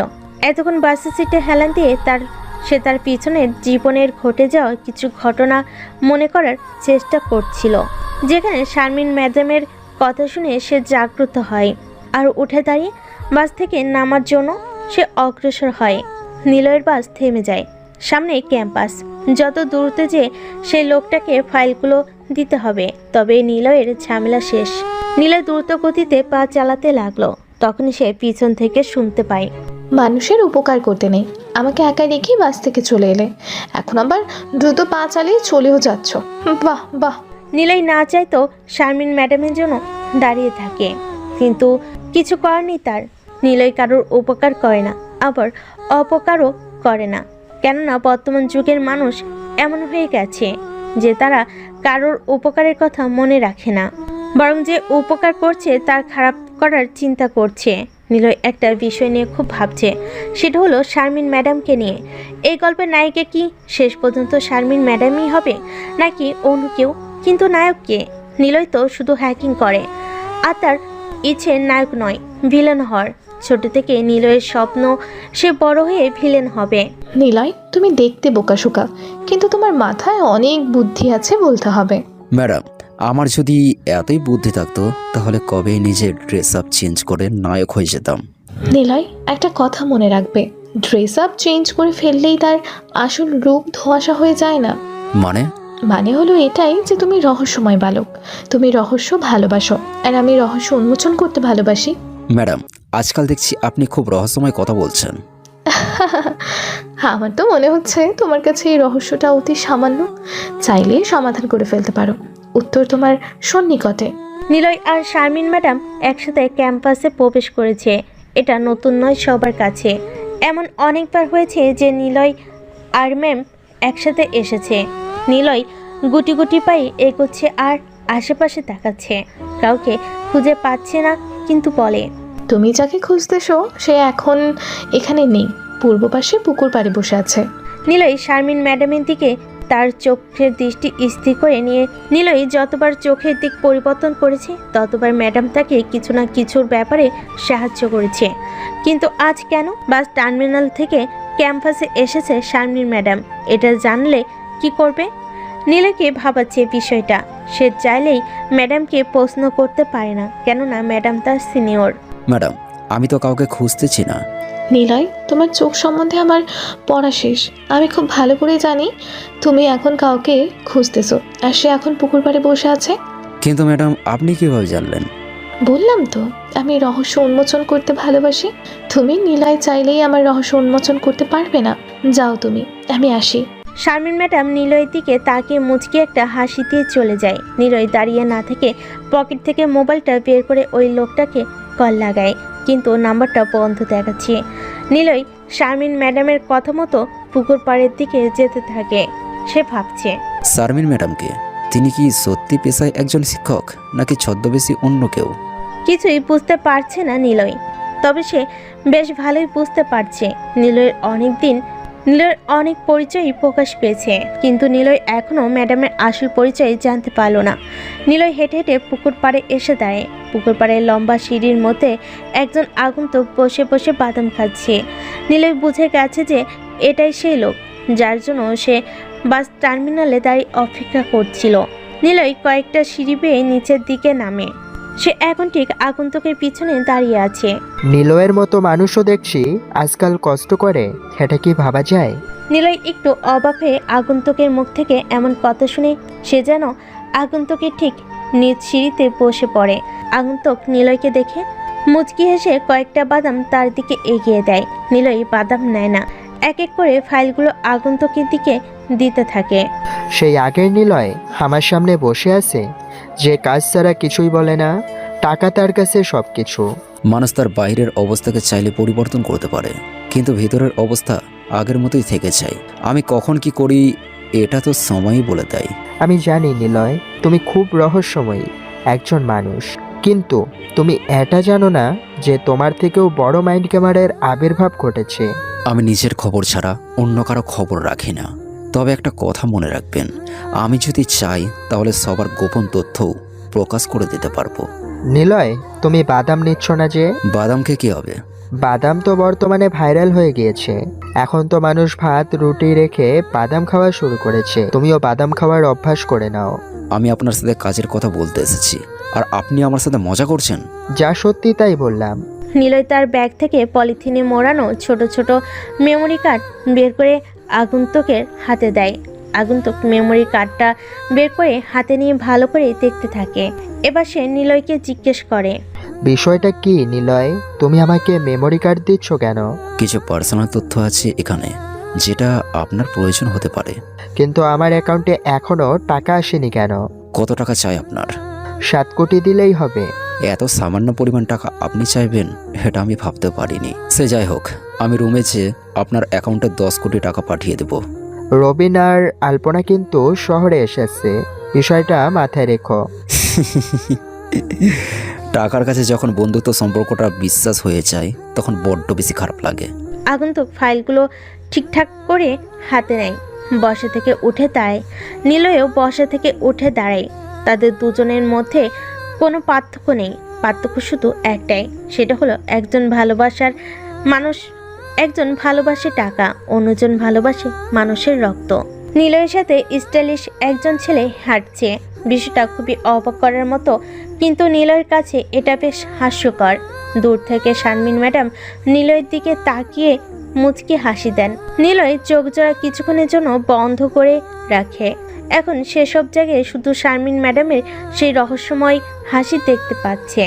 আগন্তুক যে তার দামি গাড়িটার দরজা খুলে বাম পাটা গাড়ির ভিতরে রেখে নিলয়ের দিকে তাকায়। নিলয় চলে যাচ্ছে, তবু আগন্তুক নিলয়কে উদ্দেশ্য করে বলে, আমি জানি আমি কখনো মিস্টার 440 হতে পারবো না, তবে সকলের মাঝে আমি মিস্টার 420 হয়ে থাকতে চাই। কথাটা শোনা মাত্রই নিলয় পিছনের দিকে তাকিয়ে আগন্তুককে একটা মুচকি হাসি উপহার দেয়। আগন্তুক নিলয়ের হাসির মানে বুঝতে পেরে গেছে। মিস্টার 440 সব চাইতে তার শহরে মিস্টার 420-এর অস্তিত্ব দেওয়া কোনো ব্যাপার না, তবে হতে চলেছে মিস্টার 420-এর আবির্ভাব। সবই যেন অজানা রহস্য। নিলয় বর্তমানে আবদ্ধ একটা কক্ষে অবস্থান করছে। আশপাশে রয়েছে অনেক বড় বড় কম্পিউটার। রুমটা অন্ধকার হলেও কম্পিউটারগুলো রং বেরঙের আলোয় দৃশ্যমান হয়ে উঠেছে। নিলয়ের সামনে রয়েছে মস্ত বড় কম্পিউটার। এই রুমের সবচেয়ে দামি এবং পাওয়ারফুল কম্পিউটার এটা। নিলয় এখানে এসেছে সেটা বিকেলে, কিন্তু এখন কয়টা বাজে সে জানে না, কেননা এখানে প্রত্যেকটা কম্পিউটারের টাইম চেঞ্জ করা যায়, কারণ নিলয়ের রীতি এটা। সে যে যে দেশগুলোর ব্যাংক থেকে বড় বড় অ্যাকাউন্ট হ্যাক করে তার সময় দেওয়া আছে। নিলয় তার ঘাড় ঘুরিয়ে পিছনের দেওয়ালের দিকে তাকায়, সেখানে মস্ত বড় একটা ঘড়ি ঝুলছে। দেয়াল ঘড়িতে বর্তমান সময় রাত 11টা বেজে 20 মিনিট। নিলয়ের জন্য হ্যাকিং টাইম মাত্র শুরু হয়। নিলয় তার ইমেলে প্রবেশ করে। মার্কো জ্যাক নামে একজন তাকে মেইল করেছে। কিছু ইংরেজি বাক্যের সাথে কিছু কিওয়ার্ড রয়েছে, সবশেষে একটা লিঙ্ক দেওয়া আছে। নিলয় আগে কখনো ওয়েবসাইটে আসেনি, তবে এটা যে হ্যাকিং সাইট এটা বুঝতে তার অসুবিধা হলো না। সাধারণ হ্যাকিং ওয়েবসাইটগুলোতে 4টা ইন্টারন্যাশনাল ভাষার সংমিশ্রণে একটা লোগো তৈরি করা হয়, যেটা দেখে সহজে মানুষ বুঝতে পারে যে এটা হ্যাকিং ওয়েবসাইট। নিলয়ের জানার আগ্রহ অনেক, তাই সে ওয়েবসাইটটা ঘুরে ঘুরে দেখছে। তবে এটা থেকে সে নতুন কিছু তৈরি করতে পারবে এটার কোনো নিশ্চয়তা নেই, কারণ এই ওয়েবসাইট দিয়ে শুধু মানুষের কল ট্র্যাকিং করা যায়। নিলয় এখন যে ওয়েবসাইটে আছে সেটার ভিতরে রয়েছে 2টা জগৎ, একটা ভালো জগৎ, অন্যটা খারাপ জগৎ। হঠাৎ নিলয়কে ওয়েবসাইট থেকে বের করে দেওয়া হলো। নিলয় প্রায় অবাক হয় হঠাৎ এমন কাণ্ড দেখে। সে আবার লিঙ্কে ক্লিক করে ওয়েবসাইটে প্রবেশ করে। তাকে এখন বলেছে সে যদি এই ওয়েবসাইটে থাকতে চায় তাহলে তাকে একটা জিমেইল অ্যাড হতে হবে। নিলয় তার টেপ মেইলে ঢুকে সেখান থেকে একটা জিমেইল কপি করে নিয়ে ওয়েবসাইটের যেখানে জিমেইল চাচ্ছে সেখানে পেস্ট করে। এবার সে শক্তিশালী একটা পাসওয়ার্ড অ্যাড করে। ওয়েবসাইট থেকে নিলয়কে কিছু সময়ের জন্য অপেক্ষা করার জন্য বলছে। নিলয় কম্পিউটারের সামনে থেকে উঠে দক্ষিণ পাশের মাঝারি আকারের কম্পিউটারের সামনে যেয়ে বসে। সে দক্ষিণ পাশের কম্পিউটার দিয়ে আমেরিকার যত বড় বড় ব্যাংক আছে সেখান থেকে অ্যাকাউন্ট হ্যাক করে নিজের ব্যাংক অ্যাকাউন্টে টাকা নিয়ে আসে। নিলয় আমেরিকার মস্ত বড় বিজনেসম্যান জন নিউল্যান্ডের ব্যাংক অ্যাকাউন্ট হ্যাক করার চেষ্টা করছে, কিন্তু কোনোভাবে সে হ্যাক করতে পারছে না। কিছুজন নিউল্যান্ডের ব্যাংক অ্যাকাউন্টের প্রায় 15 বিলিয়ন মার্কিন ডলার আছে, যেগুলো সে ডাক ওয়েবসাইট থেকে ইনকাম করেছে। নিলয় কখনো সৎ মানুষদের অ্যাকাউন্টে হাত দেয় না। জন নিউল্যান্ড ডাক ওয়েবসাইটে বন্ধুদের ব্যবসা করে, যেটা একেবারে অসৎ পথে টাকা ইনকাম। বিগ ডিজিটাল সিকিউরিটি ওয়েবসাইটে প্রবেশ করে সেখানে ঢোকার সাথে সাথে ব্যাংক অ্যাকাউন্ট নাম্বার চাচ্ছে। নিলয় জন নিউল্যান্ডের ব্যাংক অ্যাকাউন্ট নাম্বার জানে, তাই সে কিবোর্ড দিয়ে টাইপ করে 2490156724 প্রসেসিং হচ্ছে, কিন্তু এবার ইরোর হয়ে গেল। নিলয় হাল না ছেড়ে আবারও ট্রাই করে। এবার আর ইরো নাই, লোডিং হওয়া শুরু করেছে। ওয়েবসাইট থেকে নিলয়কে হাই অ্যালার্ট জারি করেছে। নিলয় জানে এখন তাকে কি করতে হবে। সে বেশি দেরি না করে তার কম্পিউটার লোকেশন ট্র্যাকিং চেঞ্জ করে দিয়েছে। এখন পুলিশ যদি নিলয়কে ধরতে চায় তাহলে ট্র্যাকিং করে তাহলে পুলিশ দেখবে। নিলয়ের লোকেশন কখনো দেখাচ্ছে আমেরিকা, কখনো লন্ডন, আবার কখনো ব্রাজিল। নিলয়ের সঠিক লোকেশন তারা খুঁজে পাবে না। নিলয় বর্তমানে নিউল্যান্ডের ব্যাংক অ্যাকাউন্ট হ্যাক করে ফেলেছে। সে যেন নিউল্যান্ডের ব্যাংক অ্যাকাউন্টে যত টাকা পাবে বলে ধারণা করেছিল, এখানে তার থেকেও কয়েক গুণ বেশি দেখাচ্ছে, প্রায় 30 বিলিয়ন মার্কিন ডলার। নিলয় নিউল্যান্ডের অ্যাকাউন্টগুলো সমস্ত টাকা দিয়ে অ্যাকাউন্টে ট্রান্সফার করে ফেলে। বর্তমানে নিলয়ের অ্যাকাউন্ট রয়েছে প্রায় 600 বিলিয়ন মার্কিন ডলার। নিলয় কতিপয় মাইন্ড গেমার, যার কারণে দেরি না করে জন নিউল্যান্ডের ব্যাংক অ্যাকাউন্টটা লক করে দেয়। এখন কেউ চাইলে নিউল্যান্ডের টাকা ট্রান্সফার হিস্টোরিতে দেখতে পারবে না। নিলয়ের কাজ শেষ। এখন সে কম্পিউটারের সামনে থেকে উঠে বসে। সে একা রুমের মধ্যে জোরে জোরে চিৎকার করছে আর হাসছে আর বলছে, এই ধুলোর পৃথিবীর কাছে আমি একটা বালুর সমান। পৃথিবী আমাকে নিজের প্রয়োজন হিসাবে মনে করে না, কিন্তু আমার চাই দুনিয়া। ইতিহাসের পাতায় আমি আমার নাম রেখে যেতে চাই না, তবে সমস্ত পৃথিবীবাসীকে জানিয়ে দিতে চাই যে আমার মতো হ্যাকার হওয়া সম্ভব না। নিলয়ের কাছে একটা কম্পিউটার আছে, যেটার মধ্যে সেকেন্ড হিসাব করে টাকা ইনকাম করা হয়। সবই তার হ্যাকিং মস্তিষ্কের অবদান। ছোটবেলা যখন নিলয়ের বাবা মা তাকে ডাক্তারের কাছে নিয়ে গিয়েছিল, তখন ডাক্তার বলেছিলেন অন্য সকল শিশুর মাথায় যত পরিমাণ নিউরন রয়েছে, নিলয়ের মাথায় সবার থেকে কিছু পরিমাণ বেশি নিউরন দিয়ে গঠিত। সেই সকল নিউরন তাকে অনেক জ্ঞানী হওয়ার জন্য সাহায্য করবে। নিলয়ের কাছে এখনও সেই ডাক্তারের দেওয়া রিপোর্টটা রয়েছে, যেটা দেখে নিলয় এখনও প্রতি রাতে মুখ উজ্জ্বল করে হাসে। তবে ভয় তার একটাই, সেটা হলো মৃত্যুর। সকাল 9:40 সানি, রাকেশ, নীলা ক্যাম্পাসে জলপাই গাছের নিচে বসে আছে। সানি অবশ্য নীলার অনেকটা কাছাকাছি বসে আছে, কিন্তু রাকেশ তাদের দুজনের থেকে সামান্য দূরে বসে আছে। রাকেশের অনেক ইচ্ছা সে মিস্টার 440-এর মতো হওয়ার, কিন্তু সেটা অসম্ভব নয়। সেটা তার মাথায় বারবার আসে। সানি আর নীলার কেবিনের দিকে কোনো খেয়াল নেই, নিজেদের প্রেম নিয়ে তারা ব্যস্ত। সানিয়া নীলা, তোদের আমি আজকে শেষবারের মতো বলছি, যদি প্রেম করার ইচ্ছে হয় তাহলে পার্কে চলে যা, নয়তো নীরব জায়গায়। কিন্তু তোরা আমার সাথে বসে এগুলো করিস।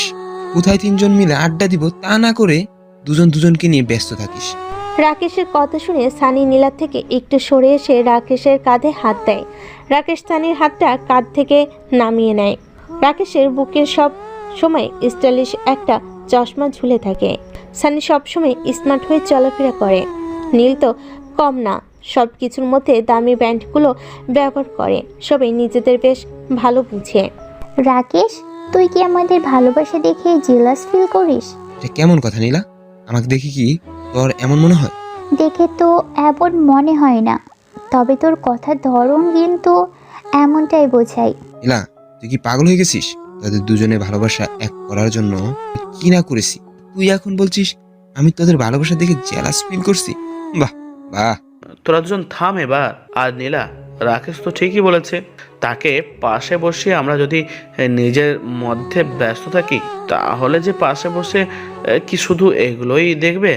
কিন্তু সে এই কথাটা তো বুঝিয়ে বলবে, তাই না? তাদের দুজনকে তো আমি প্রতিদিনই বলি, কিন্তু আমার কথার কোনো মূল্যই নেই, তাই আজকে এমনভাবে বলেছি।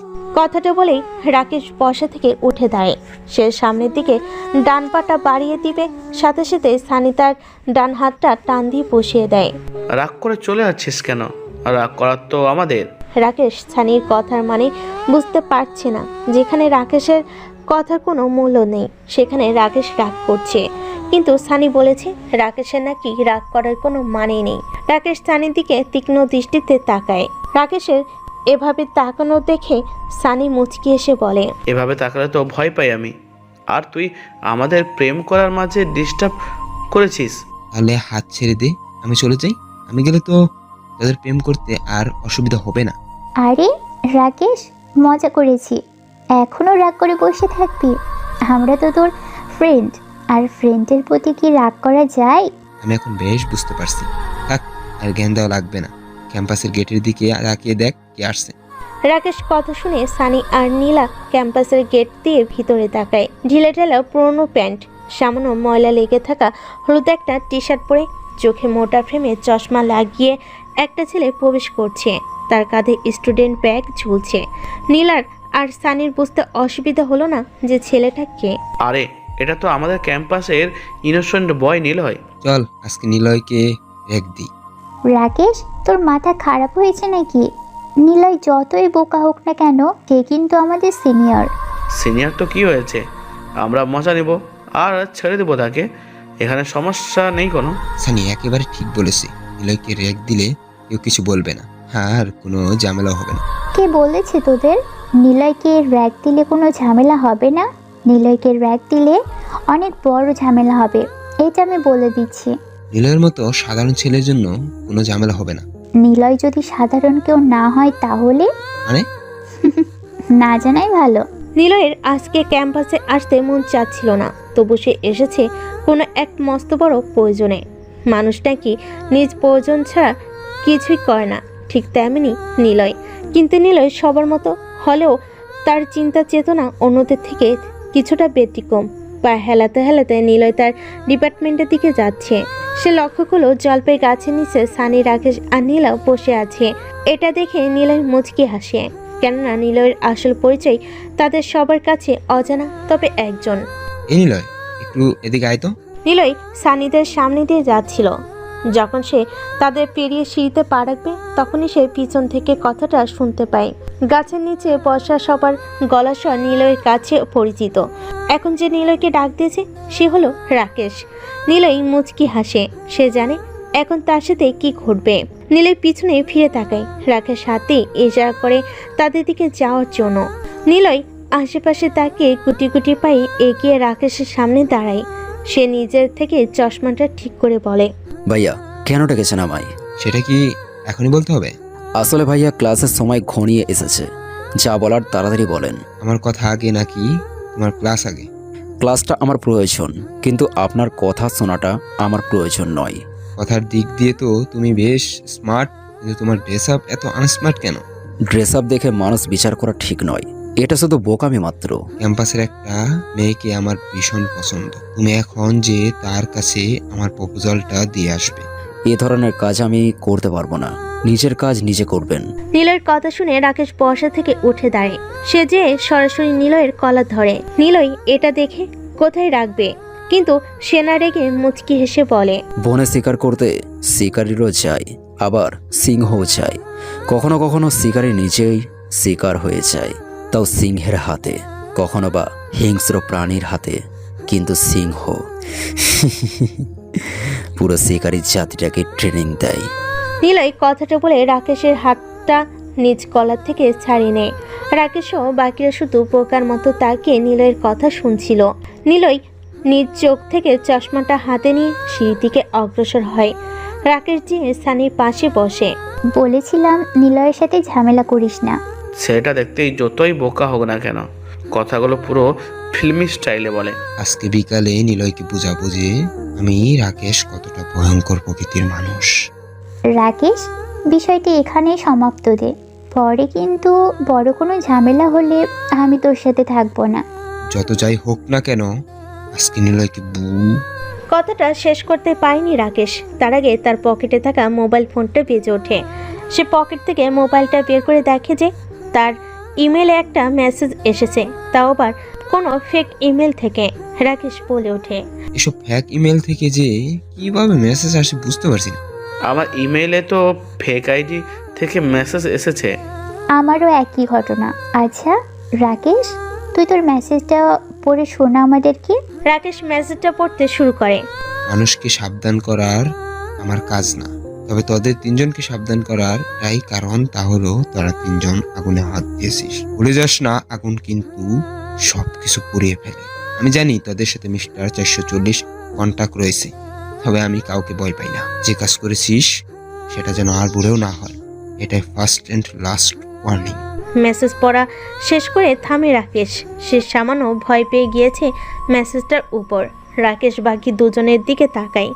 এবার নীলা বলে ওঠে, আমার আর সানির কাছে একই মেসেজ এসেছে, কিন্তু তাও আবার ভিন্ন ভিন্ন আইডি থেকে। কোন কাজের কথা বলছে লোকটা? ব্যাংক থেকে টাকা চুরির ব্যাপারটা নাকি নিলয়ের সাথে ঝামেলা করার ব্যাপারটা?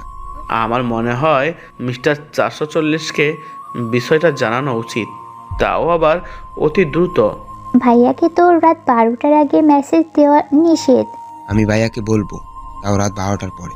সকলের মাথা পেয়ে ঘাম ঝরছে। নতুন কোনো রহস্যের ভিতর পড়েছে মিস্টার 440-এর টিম। তাহলে কি হ্যাকিং জগতে মিস্টার 440-এর চেয়ে বড় কোনো হ্যাকারের আবির্ভাব ঘটেছে? জানা নেই কিছু, সবই রহস্যের মায়াজাল। নীলাদের অবস্থা দেখে দূর থেকে দাঁড়িয়ে থাকা একজন ব্যক্তি দেখছে আর রহস্যময় হাসি হাসছে। অন্ধকার রুমের ভিতর কালো বিড়াল খুঁজে পাওয়া যেমন অসাধ্যকর, ঠিক তেমনি রহস্য উন্মোচন করতে ততটাই কষ্টকর। চারিদিকে রাতের অন্ধকারের ঘন ঘটা, ঝিরঝির বাতাসে দেহ মন জুড়িয়ে যায়। রাত তখন 3:30। সমস্ত শহর জুড়ে একটা থমথমে স্তব্ধতা বিরাজমান। কিছুক্ষণ আগেও শহরের লোকারণ্য ছিল। গাড়ির শব্দে ঘুমানোর সমস্যা হতো, কিন্তু এখন সব কিছু বন্ধ। বাইরে ঝিরিঝিরি বৃষ্টি পড়ছে। গ্রীষ্মকালে ঠান্ডা অনুভব হচ্ছে। শহরে প্রতিদিনই 2-3টা খুন হচ্ছে, কিন্তু পুলিশ খুনিদের ধরতে অসক্ষম। তাদের ধারণার বাইরে যে খুনি তার খুন করা চালিয়ে যাচ্ছে, অদৃশ্য হয়ে যাচ্ছে খুনি সকলের সামনে থেকেই। কাঠের চেয়ারের সাথে বাঁধা অবস্থায় নিলয়। আজ 3 দিন হলো নিলয় বাহিরের আলো দেখেনি। কে বা কারা যেন তাকে হল থেকে তুলে নিয়ে এখানে এসেছে। নিলয় তাদের চেহারা পর্যন্ত দেখেনি। প্রতিদিন সময় মতো নিলয়ের খাবার চলে আসতো। আজকে নিলয়ের ঘুম হয় না। চোখ জোড়া বন্ধ করে কিছু স্মৃতি ভেসে উঠছে। বাহিরে বৃষ্টি পড়ছে, মাঝে মধ্যে বিদ্যুৎ চমকাচ্ছে। নিলয়ের মাথার উপর 60 ওয়াটের বাল্ব জ্বলছে। রুমটা বেশ বড়। এটাকে রুম না বলেই চলে, কারণ জায়গাটা বিশাল অন্ধকার। পুরনো কিছু ভাঙা জিনিসপত্র পড়ে আছে। 60 ওয়াটের বাল্বের হলদেটে আলো বেশি দূর যাচ্ছে না। যতটুকু পর্যন্ত যাচ্ছে ততটুকু নিলয় দেখছে, এর বেশি দেখা সম্ভব না। সব কিছু অন্ধকারে ঢেকে গেছে। হঠাৎ করে বিকট একটা শব্দ হয়। নিলয় চোখ মেলে তাকায়। বিদ্যুটে অন্ধকারের মধ্য দিয়ে কয়েকটা লোক হেঁটে আসছে এদিকটায়। নিলয়ের কান সতর্ক হয়ে গিয়েছে। দূরের শব্দ এখন তার কাছে অতি নিকটে মনে হচ্ছে। 5 জন লোক এসে নিলয়ের সামনে দাঁড়ায়। নিলয় ভালো করে তাকায়। লোকগুলোর দিকে 3 জন লোক তার অতি পরিচিত, আর 2 জনকে চিনে না নিলয়। চিনতেও চায় না এরা কারা। কি অবস্থা নিলয়? ও সরি মিস্টার 440। নিলয় বাঁকা হাসে। সামনে দাঁড়িয়ে থাকা লোকগুলোর মধ্যে রবিন উপস্থিত আছে। এখন সেই নিলয়কে উদ্দেশ্য করে কথাটা বলেছে। নিলয় তার চোখের দৃষ্টি রবিনের পাশে দাঁড়িয়ে থাকা মেয়ের দিকে ফেলে। আলপনা, যাকে নিলয় ভালোবাসতো। এটাকে ভালোবাসা বলা হয় কিনা এটা জানে না নিলয়। আলপনার ঠিক পাশে একজন পুলিশ অফিসার দাঁড়িয়ে আছে। ঠোঁটের কোণে তার জ্বলন্ত সিগারেট। তাকে অনেকটা ভিলেনের মতো দেখা যাচ্ছে। তাদের সকলের পাশে যে 2 জন দাঁড়িয়ে আছে তাদেরকে দেখে মনে হচ্ছে যে এরা পাহারাদার। 2 জনের হাতে AK-47 রয়েছে। এগুলো দেখে যেখানে ভয় পাওয়ার কথা সেখানে নিলয়ের হাসি পাচ্ছে। তবুও নিলয় হাসে না। তবে চেহারায় ভয় পাওয়া একটা ভাব ফুটে উঠেছে। রবিন একটা বাক্স টেনে বসে। মুখে তালা লাগিয়ে কোনো লাভ নেই, কথা বলতে হবে। আমার কাছে বলার মতো কিছুই নেই। বলার মতো অনেক কিছু আছে, যদি তুই সেটা বলিস। আমাকে এখানে ধরে আনা হয়েছে কেন? 300 কোটি টাকা কোথায় আছে সেটা জানার জন্য। কথাটা শোনা মাত্রই শব্দ করে হেসে ওঠে নিলয়। নিচে পড়ে থাকা চেয়ারটা তুলে বসে পুলিশ অফিসার জামাল সাহেব। পায়ের উপর পা তুলে বেশ আয়েশ করে বসে আছেন তিনি। নিলয়ের সম্পর্কে তার কিছু অজানা নয়। আলপনা এখনো দাঁড়িয়ে আছে, এটা দেখে নিলয় বলে, আলপনা দাঁড়িয়ে থাকলে অযথা পায়ে ব্যথা করবে, আর এর চেয়ে ভালো হবে আমাকে ছেড়ে দিয়ে ফাঁকা চেয়ারটায় তুমি বসে পড়ো। এখানে বসার জন্য আসিনি, অযথা কথা না বলে যা জিজ্ঞেস করেছে সেটার উত্তর দে। উত্তর নেই আমার কাছে। আমি ভুল শুনিনি তো?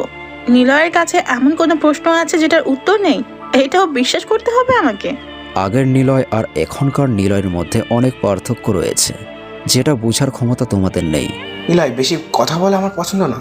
তুই পরিবর্তন হয়েছিস, এগুলো বলে কোনো লাভ নেই। আমার শুধু ওই 300 কোটি টাকার সন্ধান চাই। টাকার ব্যাপারে আমি কোনো কথা বলতে ইচ্ছুক নই। হুট করে জামাল সাহেব তেড়ে আসে নিলয়ের দিকে। কেউ ওনাকে বাধা দেওয়ার চেষ্টা করে না, কারণ সবাই এটা জানে যে জামাল সাহেব খুবই রাগী, অন্তর্মুখী স্বভাবের মানুষ। সবসময় চুপ থাকাই চেষ্টা করে। তিনি যখন নিশ্চুপ থাকে তখন পরিবেশটা শান্ত থাকে, কিন্তু যখনই তিনি রেগে যান তখনই পরিবেশটা অশান্ত হয়ে যায়। জামাল সাহেব চেয়ারের পাশ থেকে নতুন স্টিকটা উঠিয়ে হাতে নেয়। সবাই তাকিয়ে আছে ওনার দিকে। কি করতে চলেছেন উনি? মুহূর্তের মধ্যে তিনি নিলয়ের বাম হাতে জোরে একটা বাড়ি মারে। নিলয় ব্যথা পেয়েছে, এটা তার মারাত্মক চিৎকার শুনেই বোঝা যাচ্ছে। জামাল সাহেব হাসে, কিন্তু সেই হাসিটা বেশিক্ষণ স্থায়ী থাকে না। নিলয় কান্নার মধ্যে হেসে ওঠে। জামাল তার কলার চেপে ধরে। নিলয়ের চোখে তার চশমাটা নেই। ছোট চোখ জোড়া দুটো কেমন যেন ব্যথা করছে। শরীরে কোনো জায়গা ব্যথা ফেলে তার প্রভাব অনেকটা নিলয়ের চোখে অনুভব হয়। এটা আমার আড্ডা, এখানে তোকে কেউ সাহায্য করবে না। তাকিয়ে দেখ, তোর বন্ধু বসে আছে। তার টাকা চাই, কিন্তু আমার তোকে চাই। আমাকে আপনার কেন প্রয়োজন? প্রয়োজন আছে বলেই তো টাকা না চেয়ে তোকে চেয়েছি। কোনো উদ্দেশ্য নেই আপনার? আছে তো, খুব বড় উদ্দেশ্য আছে আমার। সেটা কি? তুই আমার আন্ডারে কাজ করবি অনঅফিশিয়ালি ভাবে, এটাই আমার উদ্দেশ্য। নিলয় কারো আন্ডারে কাজ করে না, বরং তার আন্ডারে মানুষ কাজ করে। জামাল সাহেব কিছু একটা ভেবে নিলয়ের কলার ছেড়ে স্টিক হাতে আগের মতো চেয়ারে বসে পড়ে। তিনি হাত দিয়ে একটা ছেলেকে ইশারা করে। ছেলেটা গিয়ে নিলয়ের বাঁধন খুলে দেয়। নিলয় ছাড়া পেয়ে কিছুটা উৎফুল্ল, কিন্তু ব্যথায় বাম হাতটা নাড়াতে পারছে না। সে পায়ের উপর পা তুলে হাত দুটো চেয়ারের কবজাতে রাখে। নিলয়ের এমন স্টাইল দেখে রবিন বেশ রেগে যাচ্ছে। তার সবচেয়ে বেশি রাগ লাগছে এটা দেখে যে জামাল সাহেব নিলয়কে মুক্ত করে দিয়েছেন নিজের স্বার্থের জন্য। এটা কি হলো জামাল সাহেব? কোনটার কি হলো? নীলাকে ছেড়ে দিলেন কেন? আমি বলি কেন তিনি ছেড়ে দিয়েছেন। দুজনের কথার মাঝে নিলয় কথাটা বলে। তার কথা শুনে রবিন সহ সকলেই তাকায় তার দিকে। নিলয় দাঁড়িয়ে থাকা একটা ছেলেকে ইশারা করে সিগারেট দেওয়ার জন্য। ছেলেটা জামাল সাহেবের দিকে আর চোখে তাকায়, মাথা ঝাঁকায় জামাল সাহেব। ছেলেটা অনুমতি পেয়ে নিলয়কে একটা সিগারেট জ্বালিয়ে দেয়। নিলয় সিগারেটের লম্বা করে একটা টান দিয়ে ধোঁয়াগুলো নাক দিয়ে ছাড়তে ছাড়তে বলে, এই পৃথিবীতে সবাই নিজেদের স্বার্থের কথা ভেবে কাজ করে। যেমন জামাল সাহেব আমাকে তার প্রয়োজন, তাই তিনি তোদের দুজনকে ব্যবহার করে নিজের কাজ করিয়ে নিচ্ছে। কিন্তু আমি তার কথায় রাজি না। তবে 50% শেয়ারে কাজ করব, অর্ধেক আমার অর্ধেক তোর। আমি জানি আপনি এই পর্যন্ত যাবেন, কিন্তু কাজটা কি? বড় বড় বিজনেসম্যানদের ব্যাংক অ্যাকাউন্ট হ্যাক করব, সেখান থেকে যত টাকা পাবো সেটা দুজন ভাগাভাগি করে নেব। হ্যাক করবি তুই, আর নিরাপদ দায়িত্ব আমার। আমার একটা শর্ত আছে, যদি আপনি সেটা মানেন তাহলে ডিল ফাইনাল, আর যদি না মানেন তাহলে বুঝতেই তো পারছেন। জামাল সাহেব বুঝে গেছে নিলয়ের কথার মানে। তিনি যদি তার শর্ত মানে তাহলে নিলয় ডিল ফাইনাল করবে, আর না মানলে নিলয় নিজের মতো থাকবে। জামাল সাহেব চায় না নিলয়কে হাতছাড়া করতে, তাই তিনি রাজি হয়ে যায় নিলয়ের কথায়। নিলয় মুচকি হাসি। রবিন আর আলপনা শুধু দেখে যাচ্ছে কি হচ্ছে এখানে। জামাল সাহেব, তাহলে আমি আপনার শর্তের কথা বলতে পারি? কে নয়, বল তোর কি শর্ত? তাহলে এখনই রবিন আর আলপনাকে শেষ করে দেন। অবাক চোখে তাকাই জামাল সাহেব। বসা থেকে উঠে দাঁড়ায় রবিন, ছুটে আসে নিলয়ের দিকে। জামাল সাহেব বাধা দেয়। রবিন ধাক্কা মারে জামাল সাহেবকে। জামাল নিচে পড়ে যায়। নিলয় নিচে তাকায়। জামাল তার স্টিক দিয়ে রবিনের পায়ের গোড়ালিতে জোরে একটা বাড়ি মারে। রবিনের কিছু হয় না। সে নিলয়ের কলার ধরে চেয়ার থেকে তুলে দাঁড় করায়। নিলয় সিগারেট ফেলে দেয়, চোখ রাখে রবিনের চোখে। শান্ত চোখ জোড়া রাগে লাল হয়ে গেছে। প্রতিশোধের নেশা কাজ করছে। একটা ছেলে আলপনাকে মারার জন্য এগিয়ে যায়। আলপনা নিচ থেকে কাঠের খালি বক্সটা হাতে নিয়ে ছেলেটার মাথায় মারে। ছেলেটার মাথা ফেটে রক্ত বের হচ্ছে। সে আলপনা থেকে দূরে সরে আসে। আরেকটা ছেলে এগিয়ে আসছে তার দিকে।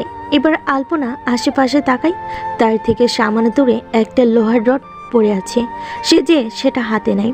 ছেলেটা বুঝে গেছে এটা দিয়ে বাড়ি দিলে তার অস্তিত্ব থাকবে না, তাই সে পিছুপা হয়ে পিছিয়ে আসে। অনেকক্ষণ হয়েছে চুপ হয়ে আছে নিলয়। রবিন বিষধর সাপের মতো ফুসফুস করছে। কখন জানি নিলয়কে কামড়ে দেয়, সেই অপেক্ষায় আছে আলপনা। জামাল এগিয়ে আসে রবিনের দিকে। কি হয়েছে? এইসব কি রবিন? তুমি নিলয়ের কলার এভাবে ধরেছো কেন? আপনি তখন নীলয়ের কলার ধরেছিলেন, তখন তো আমি কিছু বলিনি। তাহলে এখন আপনি আমাকে বাধা দেওয়ার চেষ্টা করছেন কেন? আমার মুখের উপর কোনো কথা বলবে না। বাহ, আপনি আপনার স্বার্থের জন্য সব করতে পারবেন, আর আমি আমার স্বার্থের জন্য কিছুই করতে পারবো না। এটা কেমন বিচার? রবিন, বেশি বলে ফেলছো তুমি। এর পরিণতি ভালো হবে না বলে দিচ্ছি। সবাই জানে রবিন একটু বেশি কথা বলে। তোর কি চাই? অমায়িক হেসে কথাটা বলে নিলয়। রবিন নিলয়ের মুখের কাছে মুখ নিয়ে বলে, 300 কোটি টাকার সন্ধান। আমি জানি তুই এটাই চাইবি, তাই তোর জন্য আমার পক্ষ থেকে একটা শর্ত আছে। রাজি হলে 300 কোটি টাকা তোর। আমি রাজি, বল কি শর্ত আছে তোর? জামাল সাহেবকে চোখের সামনে শেষ করতে পারলে 300 কোটি পেয়ে যাবি। রাজি আছিস? শব্দ করে হেসে ওঠে রবিন।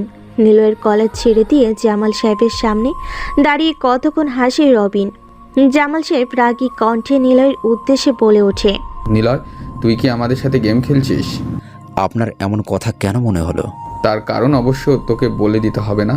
তোর কথায় রবিন আমাকে কিছু করবে না, সেটা আমি ভালো করেই জানি। কে বলেছে নীলয়ের কথা আমি কিছু করব না? জামাল সাহেব, আপনার মূল্য আমার কাছে অতি সামান্য, কিন্তু 300 কোটি টাকার লোভ জেগেছে আমার মনে। ভুল করেছো রবিন। সে নিজেকে আমাদের হাত থেকে বাঁচানোর জন্য এগুলো করেছে। নিলয়ের কথা কান দিও না। জামাল সাহেব, আপনি অতিরিক্ত বুদ্ধিমান, নিজের ভালো সবটাই বোঝেন। তখন তো আমাদের কথা চিন্তা না করে নিলয়ের ডিলে রাজি হয়ে গেলেন, তাহলে এখন আমি কেন আপনার কথায় কান দিব? কথাগুলো বলে রবিন আস্তে আস্তে জামাল সাহেবের দিকে এগিয়ে যায়। জামাল সাহেব তার হাতে থাকা স্টিক দিয়ে রবিনকে বাড়ি মারবে। এমন সময় রবিন সেটা ধরে ফেলে। জামাল সাহেবের হাত থেকে স্টিকটা নিয়ে সবাইকে অবাক করে দিয়ে নিলয়ের মুখ বরাবর বাড়ি মারে। নিলয়ের মুখ থেকে এক ঝাঁক রক্ত নিচে পড়ে যায়। ডান হাত দিয়ে ঠোঁটের কোণের আবছার রক্তটুকু মুছে নেয় সে। রক্তিম চোখে রবিনের দিকে তাকায়। রবিন শয়তানি মার্কা হাসি হাসছে। হঠাৎ তার কি হয়ে গিয়েছে সেটা কি বুঝতে পারছে না। জামাল সাহেব তো রবিনের এমন আচরণে ভরকে গেছে। কোথায় মারার কথা ওনাকে, কিন্তু সে এটা না করে নিলয়কে বাড়ি মেরেছে। নিলয় এখন বেশ আহত হয়ে গেছে। শরীরে পরিমাণ মতো শক্তি পর্যন্তটুকু নেই। সে যে ফাঁকা চেয়ারটাই বসতে বসতে বলে, স্টিকার বাড়িটা কিন্তু বেশ জোরেই ছিল। নিলয়, আমি আজকে বাসা থেকে বের হয়েছি 300 কোটি টাকা পাওয়ার আশায়।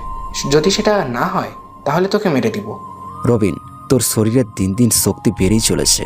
তুই কিন্তু চাইলেই বক্সিং খেলায় যোগ দিতে পারিস। আমি কি বলছি আর তুই কি বলছিস এগুলো? মেরে দে আমাকে, কারণ টাকাগুলো তুই পাবি না আর। রবিন নিলয়ের ডান হাঁটুর উপর পা রেখে বলে, টাকাগুলো কি করেছিস তুই? আগে যা করেছি এখন সেটাই করছি। তার মানে তুই টাকাগুলো বৃদ্ধাশ্রমে দান করে এসেছিস? যা ভেবেছিস ঠিক তাই। নীলের মুখ থেকে কথাটা বের হওয়ার সাথে সাথেই রবিন নিলয়ের বুকে লাথি মারে। নিলয় চেয়ার সহ নিচে পড়ে যায়। কাঠের চেয়ারের দুইটা পায়া ভেঙে একাকার। আলপনা এসে নিলয়ের বুকের উপর পা রাখে। নিলয় ব্যথায় হাঁসফাঁস করছে। খুব বড় দানবীর হয়ে গেছিস তুই। 300 কোটি টাকা যে বৃদ্ধাশ্রমে দিয়ে এসেছিস। কথা তো ছিল এটাই, হ্যাক করা সমস্ত টাকা আমরা ওই বৃদ্ধাশ্রমে দান করে দেব। আমাদের ভাগ কোথায় তাহলে? 300 কোটি টাকার কোনো ভাগ হবে না, এটাই তো আমাদের মধ্যে কথা হয়েছিল। তাহলে এখন আবার তোমাদের ভাগ কোথা থেকে এসেছে? আমি এত কিছু জানি না। আমার টাকা চাই, টাকা। এত টাকা দিয়ে কি করবে তুমি? আয়েশ করব, বিলাসবহুল ভাবে জীবনযাপন করব, রানীর মতো চলাফেরা করব। তার জন্য প্রয়োজন অনেক টাকা। নিলয় নিজেও জানে এই পৃথিবীতে টিকে থাকতে হলে টাকার অনেক প্রয়োজন। আলপনা মেয়েটা গরিব ঘরের, তাই হয়তো তার আয়েশ করার অনেক ইচ্ছে। আলপনা সিগারেটের ধোঁয়া ওড়াচ্ছে। রবিন যে নিলয়কে নিচ থেকে তুলে বাম পাশের চোয়ালে জোরে একটা ঘুষি মারে। নিলয় নিজেকে সামলাতে না পেয়ে বক্সের সাথে ধাক্কা খেয়ে নিচে পড়ে যায়। সারা শরীরে তীব্র ব্যথা, তবে গ্রাহ্য না করে ধীরে ধীরে উঠে বসার চেষ্টা করছে। নিলয় বুঝতে পারল বিশ্রাম না নিয়ে ওর পক্ষে আর সম্ভব নয়। এত দুর্বল, পা দুটো কাঁপছে। হাঁপানোর ধরনটা যেন শ্বাসকষ্টে ভুগছেন। শ্বাস ছাড়তে সমস্যা না হলেও শ্বাস গ্রহণ করতে সমস্যা হচ্ছে। অনেক চেষ্টার পর বক্সের সাথে হেলেন দিল সেটার গায়ে। চোখ দুটো আপনার থেকে বুঝে আসছে। উরুর একটা পেশি বারবার মোচড় খাচ্ছে, কারণ এখানে স্টিকের শক্ত একটা বাড়ি পড়েছে। কোথা থেকে যেন মশা মাছি বসছে তার চোখে মুখে। সিগারেটের গন্ধে পরিবেশটা নেশাক্ত হয়ে উঠেছে। রবি নিলয়ের দিকে এগিয়ে আসতে গেলেই জামাল সাহেব তাকে বাধা দিয়ে বলে, রবিন থাম, এইবার বেচারা নয়তো মারা যাবে। মারা গেলে যাক, তবু নিজের রাগটুকু কমাতে পারবো।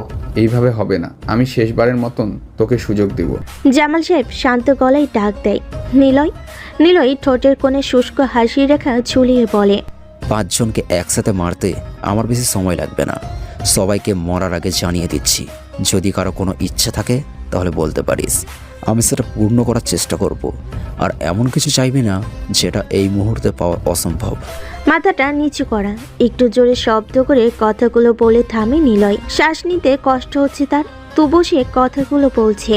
নিলয়ের কথা শুনে সবাই হাসলেও জামাল সাহেব হাসে না। ওনার কেমন যেন সন্দেহ লাগছে।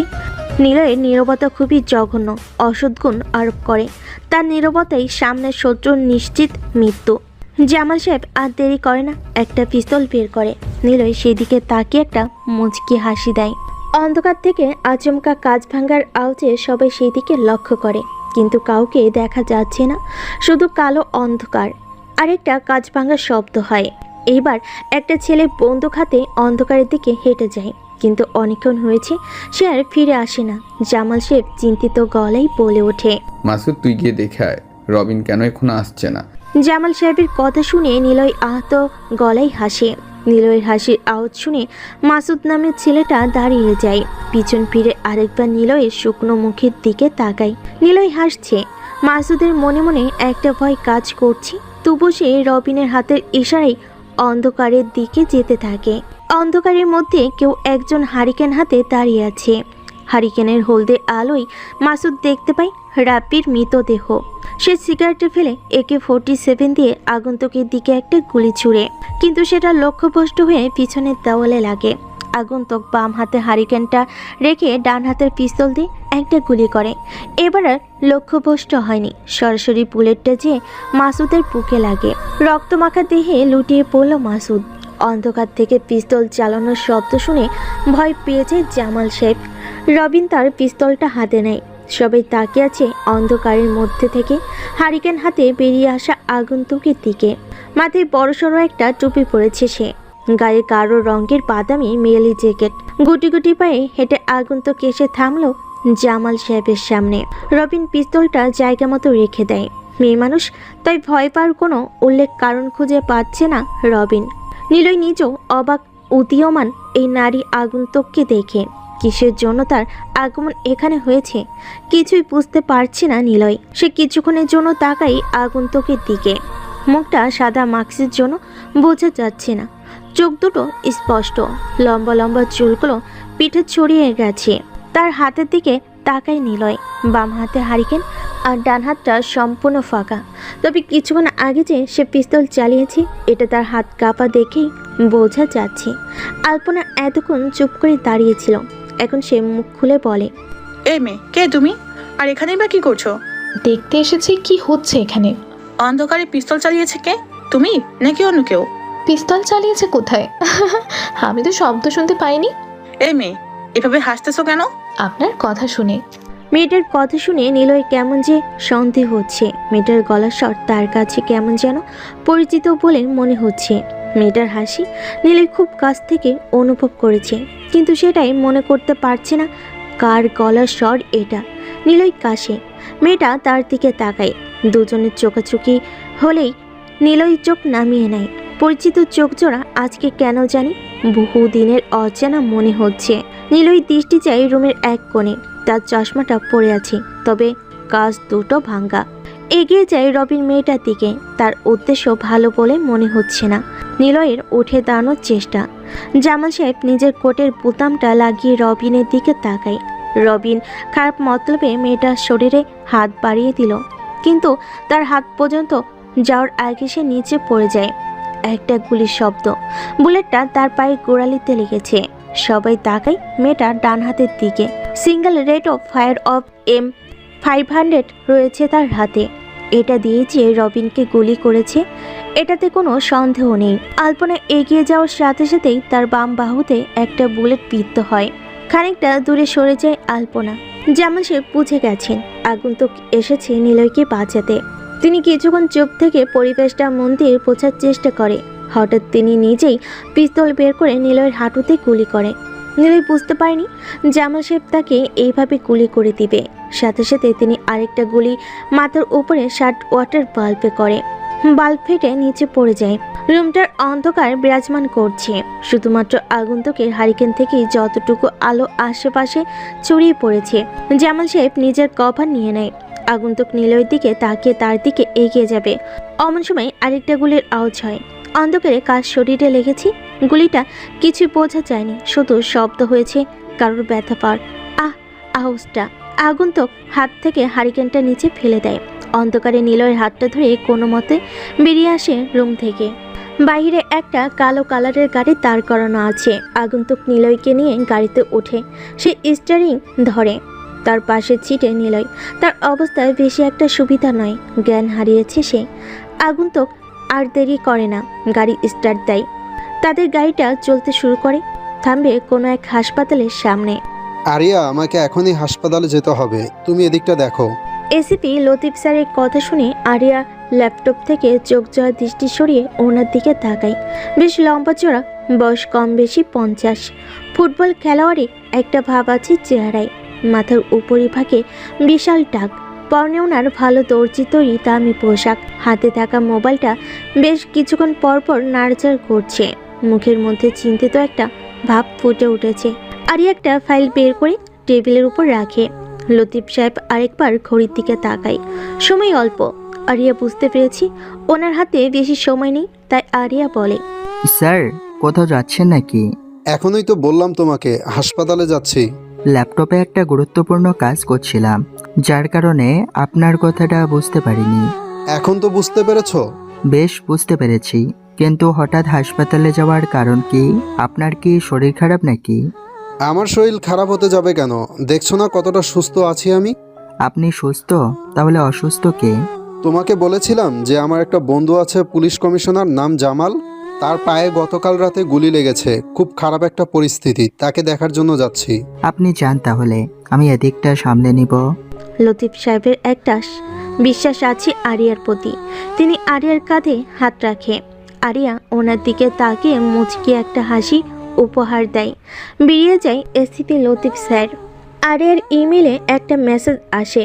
সে মেসেজ অপশনে ঢুকে দেখতে পাই যে তাকে একটা ওয়েবসাইটের লিংক দেওয়া হয়েছে। প্রায় সময় তার ইমেলে এই ধরনের মেসেজগুলো আসে, কিন্তু সে এটার বিরুদ্ধে কোনো কিছু করতে পারে না। কে করে এই মেসেজ, কার ইমেল থেকে মেসেজ পাঠানো হয়, সেটার কোনো চিহ্ন পর্যন্ত নেই। আরিয়া ওয়েবসাইটে ক্লিক করে তাকে কড এ রাজ ICD নামে একটা ওয়েবসাইটে প্রবেশ করানো হয়েছে। হঠাৎ সে দেখতে পাই যে তার ল্যাপটপের স্ক্রিনে ভেসে উঠছে ইওর ইমেল অ্যাকাউন্ট হ্যাকড। লেখাটা দেখা মাত্রই ভয় পেয়ে যায় আরিয়া, কারণ সেখানে বলা হচ্ছে যে তার ইমেল অ্যাকাউন্ট চুরি হয়ে গিয়েছে। এই ইমেলে তার সমস্ত গুরুত্বপূর্ণ কেসের সমাধান রয়েছে, আর সে যে কেসগুলো সমাধান করবে বলে ভেবেছে তার অনেক প্রমাণ সেভ করা হয়েছে ইমেলে। এটা হাতছাড়া হয়ে গেলে অনেক বড় বিপদ হয়ে যাবে। সবচেয়ে বড় কথা হচ্ছে এই ইমেল দিয়ে সে মিস্টার 440-এর সাথে কথা বলতো। যদি এগুলো কোনোভাবে লিক হয়ে যায় তাহলে সব কিছু শেষ হয়ে যায়।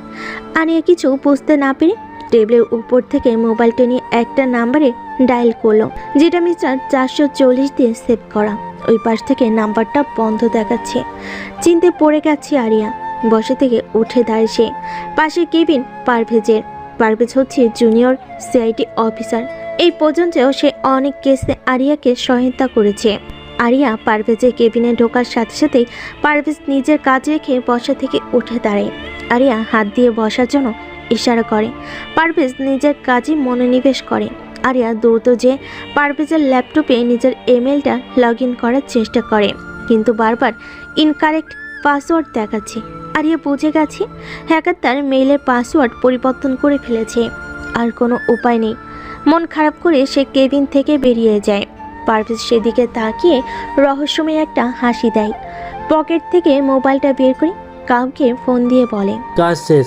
সে এখন পাগলের মতো নিজের ইমেল আইডিতে ঢোকার চেষ্টা করবে। তুমি তার সমস্ত SMS-গুলো ইনবক্স করে আইডিটা নষ্ট করে দাও। তারপর দেখবে সে কিভাবে কি করে। চাইলেও কিছুই করতে পারবে না। পারভেজের কথা শুনে ওই পাশ থেকে অদৃশ্য আগন্তুক শব্দ করে হাসে। মন খোলা হাসি, যেই হাসিতে কষ্টের আভা নেই, শুধু নতুন কিছু ফিরে পাওয়ার উল্লাস। পারভেজ কল কেটে দেওয়ার আগে কলটা কেটে যায়। সে বুঝে গিয়েছে আগন্তুক এখন নিজের কাজে মনোনিবেশ করবে। অযথা কথা বলে সময় নষ্ট করবে না। সময়ের মূল্য খুব কম মানুষ দিয়ে থাকে, তবে সময় অপচয় করার লোকজনের অভাব নেই।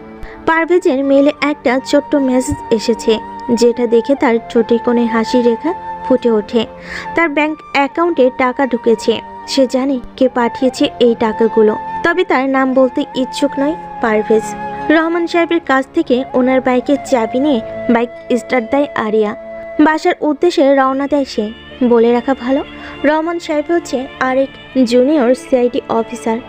অল্প দিনের মধ্যে আরিয়ার সাথে বন্ধুত্বপূর্ণ একটা সম্পর্ক গড়ে উঠেছে ওনার। রহমান সাহেবের বয়স 34-এর অধিক।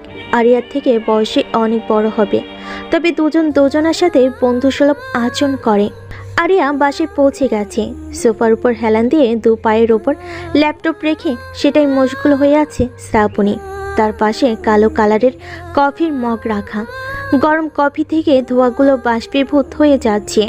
আরিয়াকে এইভাবে চিন্তিত হয়ে আসতে দেখে সে মুচকি এসে জিজ্ঞেস করে, মিস্টার আরিয়া, আজকে হঠাৎ অফিস থেকে এই অসময়ে আসার কারণটা কি জানতে পারি? আরিয়া বিরক্ত মুখে প্রশ্নকর্তার দিকে তাকালো। চোখে 0 পয়েন্টের চশমা, শরীরে মেয়েদের কৃত্রিম পোশাক। রংটা কেমন যেন পছন্দ হয়নি আরিয়ার, কারণ এখন গরমকাল। গরমকালে সাদা রঙের পোশাকের জয় জয়কার সব সময়ই। গরমে সাদা ও অন্যান্য হালকা রঙের পোশাক আরামের পাশাপাশি চোখের প্রশান্তি দেয়। হালকা গোলাপি, বেগুনি, হালকা নীল, আকাশি, ধূসর রঙের পোশাক প্রাধান্য। কিন্তু কৃত্রিম পোশাক আশাক গরমের জন্য মানে না। এমনিতে বেশ গরম, তার সাথে কৃত্রিম পোশাকের আলাদা একটা গরম সহ্য করা যায় না। শ্রাবণী কিভাবে এমন পোশাক পরে আছে বুঝতে পারছে না আরিয়া। শ্রাবণীর হাতে ল্যাপটপ দেখে খুশি হয়ে যায় আরিয়া। এগিয়ে যেয়ে সোফাইকা এলিয়ে দেয়। শ্রাবণী আগ্রহ নিয়ে প্রশ্নের উত্তরের জন্য অপেক্ষা করছে। এটা বুঝতে পেরে আরিয়া বলে, শ্রাবণী, হ্যাকিং সম্বন্ধে তোমার কোনো জ্ঞান আছে? হঠাৎ এমন প্রশ্ন কেন? আমার প্রশ্নের সময় অসময় নেই। যখন মাথায় প্রশ্ন ঘুরপাক খায় তখনই প্রশ্ন করে ফেলি। আমি আবার আপনার মতো নই, যখন তখন প্রশ্নের জবাব দেই না। বললে না যে হ্যাকিং সম্বন্ধে তোমার কোনো জ্ঞান আছে নাকি? তেমন কিছু জানা নেই এই সম্বন্ধে, তবে সামান্য ধারণা আছে। ও আচ্ছা। ইন্টারনেট জগতে কি আপনার কোনো কিছু হ্যাক হয়ে গিয়েছে নাকি? বলতে পারো। যেমন? আমার ইমেল আইডি হ্যাক হয়ে গিয়েছে। বিস্মিত হলো শ্রাবণী কথাটা শোনা মাত্রই। তবে একটা ব্যাপার চিন্তা করে তার সামান্য হাসিও পায়, কারণ আরিয়া একজন সিআইডি অফিসার। তাদের টিমে কাজ করে নিলয় নামের বিখ্যাত হ্যাকার। সে থাকতেও কিভাবে আরিয়ার আইডি হ্যাক হয়ে গিয়েছে এটা ভেবে হাসে শ্রাবণী। তার হাসি দেখে বিরক্তি প্রকাশ করে আরিয়া। আপনার টিমে তো বিশ্ববিখ্যাত হ্যাকার আছে, কি যেন নাম তার? নিলয়। সে থাকতেও কিভাবে হ্যাক হয়ে গেল আপনার আইডি? আমিও বুঝতে পারছি না। তাহলে নিলয়কে জানান আপনার সমস্যার কথা। রাত 12টার সময় ছাড়া অন্য কোনো সময় তার সাথে যোগাযোগ করা যায় না, কিন্তু এতক্ষণে হ্যাকার আমার গুরুত্বপূর্ণ কেসের প্রমাণগুলো নিয়ে নিবে। আমি আপনার আইডি ব্যাক এনে দিতে পারবো না, তবে কিছু কথা বলতে পারি, হয়তো আপনার কাজে আসতে পারে। বল তাহলে। শ্রাবণী তার ল্যাপটপটা অফ করে এক চুমুক কফি পান করে নিল। আরিয়া পকেট থেকে একটা সিগারেট বের করে জ্বালায়। শ্রাবণীর কাছে বিষয়টা পছন্দ হলো না। আরিয়ার অভ্যাস এটা, গুরুত্বপূর্ণ কথার সময় তার সিগারেট না হলে চলে না। এখন জ্বলন্ত সিগারেট আর শ্রাবণীর বলা কথা তার শেষ রক্ষা। সিগারেট মস্তিষ্কের টেনশন দূর করে, কথাটা তাদের কাছে সত্যি যারা সিগারেট পান করে, আর কথাটা তাদের কাছে মিথ্যা যারা সিগারেট পান করে না। এবার শ্রাবণী বলতে শুরু করে, স্প্যামিং করতে অনেক সময় স্প্যাম মেইল সেন্ড করার জন্য বিভিন্ন ওয়েবসাইটগুলোকে র্যান্ডমভাবে হ্যাক করা হয়। তারপরে সাইট থেকে একসঙ্গে হাজারো বা লাখো মেইল সেন্ড করা হয়। অনেক সময় তো সাইট মালিক কিছুই বুঝতে পারে না, বাট এদিকে হ্যাকার তার কাজ চালিয়ে যেতে থাকে। যেহেতু আপনার সাইট সার্ভার একটি কম্পিউটারে, তাই সেই কম্পিউটিং পাওয়ার কাজে লাগিয়ে যা ইচ্ছে তাই করা সম্ভব। একজন হ্যাকার ফ্রিতে লাখো ফেক ইমেল বিভিন্ন অ্যাড্রেসে পাঠাতে থাকে। এতে ওই মেইলকে ট্রেস করা অসম্ভব হয়ে যায়, কেননা মেইলটি হ্যাকার কম্পিউটার থেকে না এসে আপনার ওয়েব সার্ভার থেকে আসছে। হ্যাকার তো তাহলে ইমেল স্প্যামিং করে অনেক টাকা ইনকাম করে। ইমেল স্প্যামিং করে হ্যাকার অনেক টাকা ইনকাম করে নিতে পারে, কিন্তু ওয়েব সার্ভার কোম্পানিগুলোকে অনেক টাকা খরচ করতে হয়। তাদের আইপি অ্যাড্রেসগুলো ব্ল্যাক লিস্টেড হয়ে যায়, সেগুলোকে ঠিক করতে টাকা লাগে। তুমি এত কিছু জানো কিভাবে? অবাক হয়ে প্রশ্ন করে আরিয়া। শ্রাবণীর ঠোঁট বাঁকা করে হাসে। কিছু রহস্য হানা দিচ্ছে আরিয়ার মনে। তবু ভেজা বিড়ালের মতো চুপ করে শ্রাবণীর হাসির রহস্য বোঝার চেষ্টা করছে, কিন্তু ফল শূন্য। শ্রাবণী তার ল্যাপটপটা অন করে। আরিয়া আড়মোড়া ভেঙে বসে। কয়েকবার শ্রাবণীর দিকে তাকায় সে। মেয়েটা মনোযোগ দিয়ে ল্যাপটপ চালাচ্ছে, দেখে মনে হচ্ছে গুরুত্বপূর্ণ কিছু খুঁজে বের করার চেষ্টা করছে। হঠাৎ শ্রাবণী ল্যাপটপটা আরিয়ার দিকে এগিয়ে দেয়। আরিয়া ল্যাপটপটা হাতে নেয়। স্ক্রিনের মধ্যে একটা মোটাসোটা কালো ছেলের ছবি ভেসে উঠছে। আরিয়া খেয়াল করলো ছেলেটার সাথে তার আগে একবার দেখা হয়েছে, কিন্তু তখন অতটা ভালো পরিচয় ছিল না। এখনও যে পরিচয় আছে সেটাও না। আরিয়ার দেখা শেষ। শ্রাবণী ল্যাপটপটা নিজের আয়ত্তে নিয়ে আসে। আরিয়া কিছু বলতে যাবে, এমন সময় শ্রাবণী তাকে বাধা দিয়ে নিজেই বলা শুরু করে, ছেলেটার নাম আশিক রাব্বানি, আমার সাথেই পড়াশোনা করে। ইন্টারনেট জগতের সব কিছুর সম্বন্ধে তার প্রচুর জ্ঞান রয়েছে। সে হ্যাকিং ব্যাপারে খুবই দক্ষ, আর এত কিছু তার কাছ থেকেই শিখেছি। শ্রাবণীর কথা শুনে আরিয়া ভুরু কুচকে বলে, তার মানে তুমি হ্যাকার? একগাল হাসে শ্রাবণী। আরিয়া বিষয়টা লক্ষ্য করলো। আসলে শ্রাবণীকে বেমানান লাগে। এত সুন্দর মেয়েটা শ্যামলা গায়ের রং, চোখে মুখে তেমন কোনো বিশেষত্ব নেই, কিন্তু তবু এমন মায়ের জাগিয়ে তুলেছে। আরিয়া সামান্য লজ্জিত বোধ করলো। সে চিন্তিত মস্তিষ্কে দীর্ঘ সময় বসে রইল। একসঙ্গে বেশ কয়েকটা জিনিস নিয়ে সে ভাবছে। শ্রাবণী এগুলোর বলার কারণ কি? আবার হাসি মুখে কথা বলছে। আগের মতো রুক্ষ ব্যবহার হঠাৎ উধাও হয়ে গিয়েছে। কেমন যেন অস্বাভাবিক আচরণ করছে। আরিয়ার কাছে কেন জানি মনে হচ্ছে এই হাসির পেছনে লুকিয়ে আছে বড়সড় কোনো রহস্য। আমি কি আপনাকে বলেছি যে আমি হ্যাকার? বলনি, কিন্তু তোমার কথা শুনে কিছুটা আন্দাজ করতে পারছি। আন্দাজ করলে সেটা মনের ভিতর রাখতে হয়, প্রকাশ করতে নেই। কারণ আপনার চিন্তা চেতনা অন্য কারোর সাথে মিল পাওয়া যায় না। আশিকের সাথে দেখা করতে চাই। বেশ রাগী কণ্ঠে কথাটা বলে আরিয়া। শ্রাবণী আজকাল তাকে জ্ঞান একটু বেশিই দিয়ে যাচ্ছে। সাথে তো হাসি মুখের বিষাক্ত কথাগুলো রয়েছে। সহ্য হয় না আরিয়ার, গা একেবারে জ্বলে যাচ্ছে। তবে সেটা সে বুঝতে চেষ্টা করছে তার রাগী কণ্ঠের মাধ্যমে। স্থির হয়ে বসে শ্রাবণী বলে, আশিকের সাথে দেখা করিয়ে দেব, সমস্যা নেই। তবে একটা শর্ত আছে আমার। শর্ত থাকতেই পারে, আমার কোনো সমস্যা নেই, আমি রাজি। ভেবে বলেছেন তো? সত্যের কথা শুনে আবার পাল্টি খেলে হবে না। আইনের লোক আমি, আমার কথায় ভরসা রাখতে পারো। আপনার উপর ভরসা আছে আমার। বেশ ভালো, তাহলে এবার নির্ভয়ে বলে ফেলো। শ্রাবণী একটু সময় নেই কথাটা বলতে। দেয়াল ঘড়িতেই দৃষ্টি ফেলে দেখে নেয় বর্তমান সময়টা। কিচেনের ভিতর কিছু ভেঙে যাওয়ার শব্দ হলো। ঘাড় ফিরিয়ে তাকায় শ্রাবণী। পাশের বাসার বিড়ালটা কিচেন থেকে বেরিয়ে আসছে। শ্রাবণীর বুঝতে অসুবিধা হলো না যে বিড়ালটা কিছু একটা নিচে ফেলে দিয়েছে। আরিয়া হাতে বিড়াল তাড়ানোর চেষ্টা করছে। এর মধ্যে শ্রাবণী বলে ওঠে, মিস্টার নিলয়কে আমার সাথে পরিচয় করিয়ে দিতে হবে।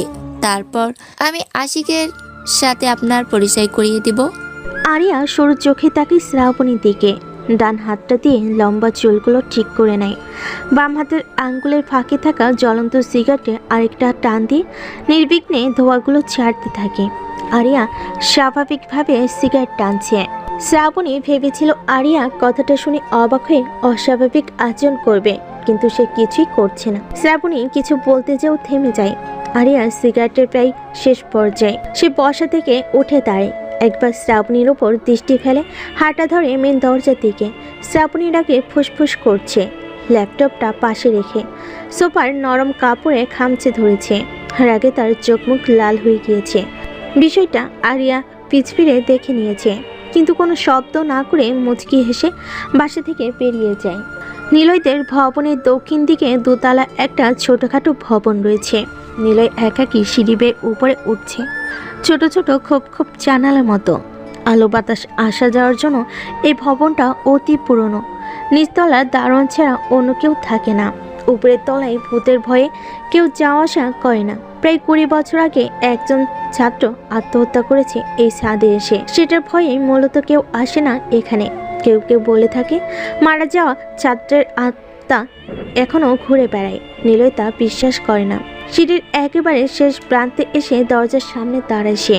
খিড়কি লাগানো, অনেকদিন ধরে মনে হয় খোলা হয় না। নিলয় শক্তি খরচ করে দরজাটা খুলে। সাথে সাথে এক ঝটকা বাতাস এসে তার চোখে মুখে লাগে। ভীষণ ভালো লাগার অনুভূতি কাজ করে তার মনে। বিস্তীর্ণ খালি জায়গা, তবে অতটা খোলামেলা নয়। ছাদে ভালো পরিমাণ ময়লা জমে আছে। নিলয় যে ছাদের এক কোণে দাঁড়ায়। এখান থেকে বেশ ভালো করে লক্ষ্য করা যাচ্ছে দূরের জলাভূমি। নিলয় পকেট থেকে তার মোবাইলটা বের করে। 2 দিন যাবৎ সেটা বন্ধ ছিল। মোবাইল অন করতেই অনেকগুলো মেসেজ কল নোটিফিকেশন আসা শুরু করেছে। অনেক পরিচিত মানুষেরা নিলয়ের সাথে যোগাযোগ করার চেষ্টা করেছে, কিন্তু কেউ সেই পর্যায়ে যেতে পারেনি। অচেনা একটা নাম্বার থেকে অনেকগুলো কল এসেছে, প্রায় 40টির মতো। নম্বরটা দেখে মনে হচ্ছে এটা প্রাইভেট নাম্বার। নিলয় কপি করে নাম্বারটা একটা ওয়েবসাইটে ঢুকে সেটাই পেস্ট করে। নাম্বারের সমস্ত ডিটেলস চলে আসে। মনে মনে হাসে নিলয়। এখন তার কাছে স্পষ্ট হয়ে গিয়েছে যে কে তাকে কল দিয়েছিল। পরিচিত আগন্তুক। এই নিলয়, তুমি কি পাগল? পিছন থেকে কোনো মেয়ের মুখ থেকে নিজের নামের পাশে পাগল উপাধি পেয়ে দ্রুত ঘাড় ঘুরিয়ে তাকায় নিলয়। আকাশি রঙের একটা শাড়ি পরা অবস্থায় দাঁড়িয়ে আছে শারমিন। ম্যাডাম। নিলয় দ্রুত মোবাইল পকেটে রেখে দেয়। শারমিন এগিয়ে আসছে নিলয়ের দিকে। মাথায় কোনো সমস্যা আছে নাকি? এমন পা নিয়ে রুম থেকে বের হয়েছো কেন? নিলয় কোনো কথা বলে না, চুপ করে দাঁড়িয়ে আছে। দৃষ্টি তার শারমিনের চিকন কোমরের দিকে। কালো একটা তিল নিলয়কে আকর্ষণ করছে। সে কাঁপা কাঁপা হাতে কোমরের দিকে হাত বাড়িয়ে দেয়। শারমিন এতক্ষণ খেয়াল না করলেও এখন খেয়াল করেছে ব্যাপারটা। নিলয় কোমরে হাত দেওয়ার আগে শারমিন তার হাতটা ধরে ফেলে। লজ্জে পড়ে যায় নিলয়। মুচকি হাসে শারমিন। দুজন কিছুক্ষণ চুপ করে থাকে। নিলয় চশমাটা ঠিক করে নেয়। নতুন চশমা, তাই একটু সমস্যা হচ্ছিল। কিছুক্ষণ পর শারমিন বলতে শুরু করে। কথা বলছো না যে? কি বলবো? কোনো কথা বলার নেই বুঝি? কিছু কথা মনের ভিতর লুকিয়ে রাখতে হয়। প্রকাশ করো আমার কাছে। সময় হলে প্রকাশ করব, তখন আপনাকে আর বলতে হবে না। আমাকে আপনি করে না বললে খুশি হব। ম্যাডামকে আপনি না বলে কি বলবো? আর আপনি তো সম্মানিত ব্যক্তি। কোমরে হাত দেওয়ার সময় কি কথাটা মনে ছিল না? মুখ ঘুরিয়ে অন্যদিকে তাকাই নিলয়। জবাব দেওয়ার মতো উত্তর তার কাছে আছে, তবু সে বলছে না। কিছু কিছু জায়গায় চুপ করে থাকাটাই ভালো। নিলয়ের মুখ থেকে কোনো উত্তর না পেয়ে শারমিন আবার জিজ্ঞেস করে, কি হলো? চুপ হয়ে গেলে যে? অনেক সময় উত্তর জানা থাকলেও চুপ করে থাকাটা বুদ্ধিমানের কাজ, আমার কাছে যেটা মনে হয়। উত্তর নয়, জবাব চাই আমি। আপনি যদি কোনো ছেলের সামনে শাড়ি পরা অবস্থায় কোমর বের করে দাঁড়িয়ে থাকেন, তাহলে তার কি অবস্থা হবে আপনি ভেবে দেখেন তো। শাড়ি পরা মেয়েদের কোমর দেখা গেলে বাকি সব ছেলেদের মাথায় যা আসে, তোমার মাথায়ও কি সেটাই এসেছে নাকি? আমি কি তাদের থেকে অন্যরকম নাকি? তার মানে তুমি জেনে বুঝে হাত দিতে গিয়েছিলে আমার কোমরে? নিলয় শারমিনের দিকে তাকিয়ে মুচকি একটা হাসি দেয়। শারমিন নিলয়ের হাসির দিকে তাকিয়ে আছে। মায়াবী সেই হাসি। কবি বলেছেন, ছেলেদের হাসির থেকে মেয়েদের হাসি অনেক সুন্দর, কিন্তু নিলয়ের হাসি একটা মেয়ের হাসিকেও হার মানাবে। আমি আপনাকে গতকাল একটা প্রশ্ন জিজ্ঞেস করেছিলাম, কিন্তু উত্তর পাইনি। আপনি কথা কাটিয়ে চলে গিয়েছিলেন। এটার মানে কি? কোন প্রশ্নটা জানো? আমার পায়ে গুলি লেগেছে আর আমি যে হাসপাতালে ভর্তি আছি, এই কথাগুলো আপনাকে কে বলেছে? সবচেয়ে অবাক করার বিষয় হচ্ছে, আপনি একমাত্র ব্যক্তি যিনি হাসপাতালে আমাকে দেখতে গিয়েছিলেন। তোমার তো তেমন কোনো আত্মীয় স্বজন নেই। আত্মীয় স্বজনের কথা আপনাকে জিজ্ঞেস করিনি, যেটা জিজ্ঞেস করেছি সেটার উত্তর দিন দয়া করে। নিলয়ের জোড়াজুড়িতে শারমিন বলতে বাধ্য হয়। সে কিছু একটা ভেবে নিজেকে প্রস্তুত করে বলতে শুরু করে। ওই দিন রাতে অচেনা নাম্বার থেকে আমার কাছে একটা কল আসে। আমি অচেনা নাম্বার থেকে রিসিভ না করে বিছানার উপর রেখে দিই, কিন্তু দ্বিতীয়বার কল দিলেই আমি রিসিভ করি। ওই পাশ থেকে একটা মেয়ে কান্না করতে করতে বলে যে নিলয়ের পায়ে গুলি লেগেছে, সে এখন হাসপাতালে ভর্তি আছে। এমনিতেই তোমাকে হল রুমে এবং ক্লাসে না পেয়ে আমার অবস্থা খারাপ হয়ে যাচ্ছিল। মেয়েটার কথা শুনে আমি চলে যাই তোমার কাছে। শারমিন কথাগুলো বলে থামে। নিলয়ের চেহারা নিমিষে কালো হয়ে যায়। সে শারমিনের কাছ থেকে এমন উত্তর আশা করেনি। ভেবেছিল একটা, হয়ে গেছে অন্য কিছু। তাহলে সেদিন রাতের আগন্তুক কি ছিল? নিলয়, কি হয়েছে তোমার সাথে? এতদিনই বা কোথায় ছিলে তুমি? ভাবলেশীনভাবে তাকিয়ে আছে। শারমিনের কথা তার কান পর্যন্ত পৌঁছেছে, কিন্তু সে ভাবছে অন্য কথা। মৃত্যুর হাত থেকে বাঁচিয়েছে নিলয়কে। কি সে কি কারণে মৃত্যুর হাত থেকে বাঁচিয়েছে তাকে? চুপ করে থাকলে কিন্তু আমার একদমই ভালো লাগে না। ভাবছি সেই মেয়েটা কে ছিল, আমাকে কি জন্য বাঁচিয়েছে। হঠাৎ কোথায় চলে গিয়েছিলে তুমি? আমি কোথাও যাইনি, তারা আমাকে কিডন্যাপ করেছিল। নিলয়, ওরা তোমার মতো অতি সাধারণ ছেলের ক্ষতি করতে চায় কেন? নিলয় মুচকি এসে জবাব দেয়, আমি যে অসাধারণের মধ্যে সাধারণ একজন ব্যক্তি। তোমার কথার মানে বুঝিনি। রাতে বিছানায় গা এলিয়ে দিয়ে ভাবলে বুঝতে পারবেন আমার কথার মানে। তোমাকে নিয়ে কিন্তু আমার মনে সন্দেহের উৎপত্তি হয়েছে।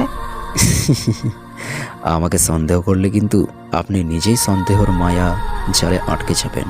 সাবধানে চলাফেরা করবে। নিলয় শারমিনের কথায় গুরুত্ব না দিয়ে নিজ জায়গা থেকে সরে আসে।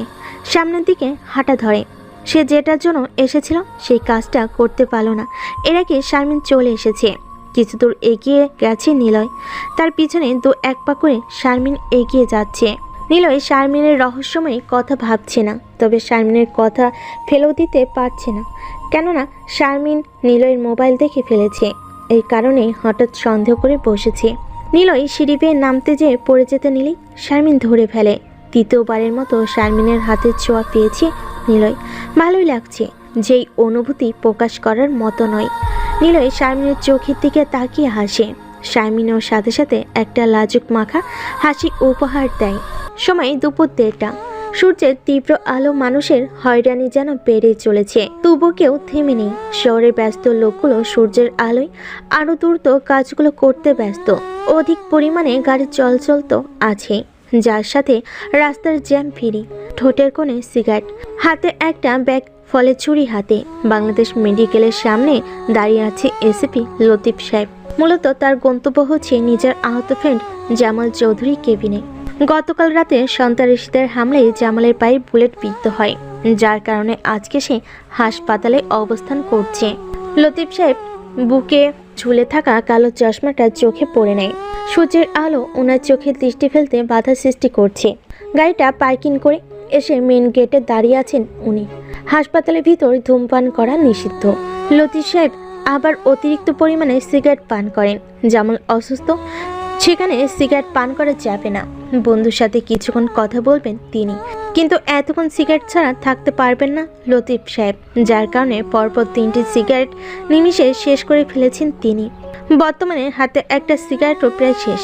তিনি জ্বলন্ত সিগারেটের অংশটুকু নিচে ফেলে দেয়। রোদ্দুরের ঝকমক আলোয় দাঁড়িয়ে আরেকটা সিগারেট জ্বালানোর ইচ্ছে করছে, কিন্তু কিছু করেনি। তিনি নিরুপায়। এখন যেতেই হবে প্রাণপ্রিয় বন্ধুকে প্রদর্শন করতে। সিগারেটের প্যাকেট হাত দিয়ে থেমে যান লতিফ সাহেব। ওনার চিন্তা চেতনা বদলে গিয়েছে। হাঁটা ধরে রিসেপশনের দিকে। হাসপাতালে লোকজনের অভাব নেই। একজন অসুস্থ ব্যক্তির সাথে 4 থেকে 5 জন চলে এসেছে। রোগীদের থেকে তাদের আত্মীয় স্বজনের সংখ্যাই বেশি। লতিফ সাহেব ভিড় ঠেলে ভিতরে যেয়ে দাঁড়ায়। প্রচুর গরম লাগছে ওনার। রিসেপশনের কাছে বাইরের থেকে দ্বিগুণ ভিড় জমেছে। এত মানুষজন দেখে মনে হচ্ছে এখানে বড় ধরনের কোনো মেলা বসেছে। লতিফ সাহেব কোনো মতে রিসেপশনের সামনে এসে দাঁড়াতে পেরেছে। একটা শাড়ি পরা মেয়েকে লতিফ সাহেব নিজের কার্ডটা দেখায়। মেয়েটা কিছুটা অস্বস্তিতে পড়ে যায়। লতিফ সাহেব মুচকি এসে জিজ্ঞেস করে, গতকাল রাতে জামাল চৌধুরী নামে একজন পুলিশ অফিসার ভর্তি হয়েছেন, ভিআইপি কেবিনে অবস্থানরত। কোন ফ্লোরে কত নাম্বার রুমে আছেন তিনি? মেয়েটা দ্রুত খাতা দেখতে ব্যস্ত হয়ে যায়। লতিফ সাহেব জায়গা নিয়ে দাঁড়ায়, অন্যদের সুযোগ করে দিচ্ছেন। মেয়েটার খাতা চেক করা শেষ। তিনি লতিফ সাহেবের দিকে তাকিয়ে বলতে থাকে, 3য় ফ্লোরে 122 নম্বর রুমে জামাল চৌধুরী অবস্থান করছেন। ধন্যবাদ।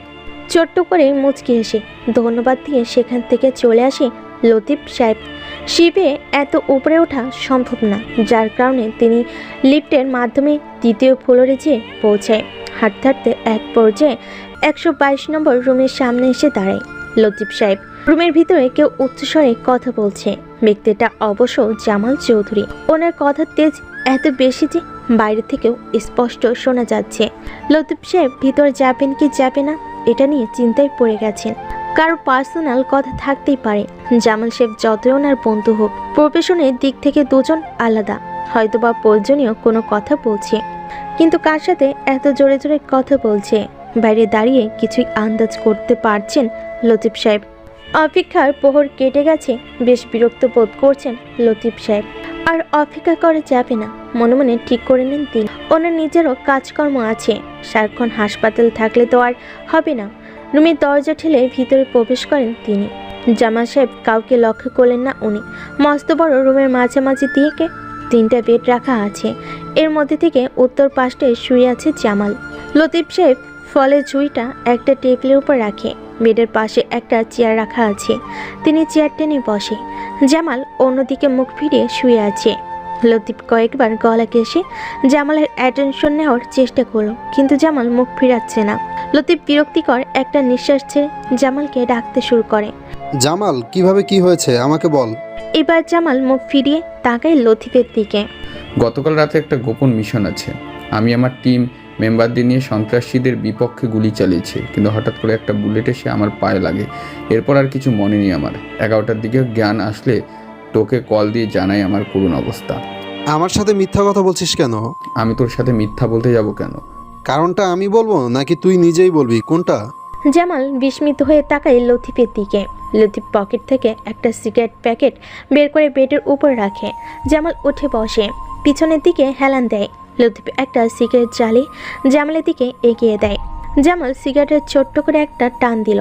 এতক্ষণ তার মাথা ভন ভন করছিল। একজন নার্সের কাছে সিগারেট চেয়েছিল, কিন্তু নার্স সিগারেটের ব্যবস্থা না করে একটা ট্যাবলেট দিয়ে চলে গেল। সিগারেট না পেয়ে ট্যাবলেট খেয়ে মাথা ব্যথা দূর করার চেষ্টা করলো, কিন্তু কাজের কাজ কিছুই হলো না। এতক্ষণ পর সিগারেটের টান দিয়ে জামালের মাইন্ড ফ্রেশ হয়ে গেছে। দুই বন্ধু একসাথে বসে সিগারেট টানছে, কিন্তু কেউ কোনো কথা বলছে না। জামালের বলা কথা লতিফের বিশ্বাস হয় না, আর লতিফের কথার জবাব জামাল দিতে পারে না। লতিফ, তোর সাহায্য আমার অতি বেশি প্রয়োজন। এখন নিজেকে বড় একা একা মনে হচ্ছে রে। সিগারেটে ধোঁয়া ছাড়তে ছাড়তে লতিফ বলে, আমার বন্ধুর সাহায্য চাই আর আমি তাকে সাহায্য করব না, এটা হয় নাকি? আমি অবশ্যই তোরে সাহায্য করব। বল, কি হেল্প করতে পারি তোকে আমি? আনঅফিসিয়ালি ভাবে একটু খুন করতে হবে। কার উইকেট ফেলতে হবে? একটা পাগলা হাতিয়া। ছবি বা তার কোনো বায়োডাটা আছে তোর কাছে? শুনে তোকে একটা প্রশ্ন জিজ্ঞেস করি। আচ্ছা, জিজ্ঞেস কর। জামাল সাহেব কয়েকটা টান দিয়ে একটু ভাবুক হয়ে বলতে থাকে, তোদের ডিপার্টমেন্টে একটা ছেলে আনঅফিসিয়ালি ভাবে কাজ করে। হ্যাকিং সম্বন্ধে তার খুব ভালো ধারণা আছে। নাম তার নিলয়। আমি কার সাথে কথা বলছি আশা করি তুই বুঝতে পারছিস। বুঝতে পেরেছি। তাই এখানে নিলয়ের বিষয়ে কথা আসছে কেন? এই জন্যই আসছে, কারণ নিলয়কে আমি তোর মাধ্যমে মারতে চাই। কি? দাঁড়িয়ে যায় লতিফ সাহেব। রাগে তিনি লাল হয়ে গেছে। জামাল ঠোঁটের কোণে হাসি রেখা ফুটিয়ে লতিফকে বসতে বলে। কোনো মতে শান্ত হয়ে বসেন তিনি। সিগারেটে আরেকটা টান দিয়ে মাইন্ডটা ফ্রেশ করে নেন। এত চটে গেলে হবে না তো, মাইন্ড সবসময় ঠিক রাখতে হবে। তুই এসিপি হয়ে যদি এমন করিস তাহলে বাকিরা কি হবে? আচ্ছা, তোর কথা সম্পূর্ণ কর। নীলা, ছেলেটা আমার একটা কাজে বাধা সৃষ্টি করেছে, তাকে এখন যে কোনো উপায় শেষ করতে হবে। তাই বলে কি তাকে মেরে ফেলতে হবে? আর সবচেয়ে বড় কথা হচ্ছে, নিলয়কে তো আমি কখনো দেখিনি। তুই দেখিসনি তো কি হয়েছে? আমি তো দেখেছি। তুই কিভাবে দেখেছিস? সে তো সবসময় নিজের পরিচয় গোপন করে রাখে। লতিফের কথা শুনে জামাল উচ্চ স্বরে হাসে। লতিফ জামালের দিকে তীক্ষ্ণ দৃষ্টিতে তাকায়। সে বুঝতে পারছে না তার কথা শুনে জামাল এইভাবে কেন হাসতেছে। তুই এইভাবে হাসবি না তো, ভীষণ বাজে দেখায়। আমার হাসি বাজে না, মূলত তুই বিরক্ত বোধ করছিস। এমন কিছু না, কথার মাঝে রহস্য রেখে চুপ মেরে থাকা মোটেও আমার ভালো লাগে না। নিলয়কে মারতে আমার সাহায্য করবি তো? নিলয়কে মেরে আমার লাভ কি? 50 কোটি টাকা পাবি। একজন ব্যক্তির জন্য এত টাকা? রহস্যটা কি বলতো? অবাক হওয়ার কিছু নেই, আর রহস্য উন্মোচন করার কিছু নেই। আমি যেটা বলবো সেটাই বল তুই। কাজটা কিভাবে করব আর সময় কতদিন লাগবে? নিলয় কিন্তু সাধারণ কেউ না, সাইবার জগতের সবচেয়ে ক্ষমতাশালী হ্যাকার।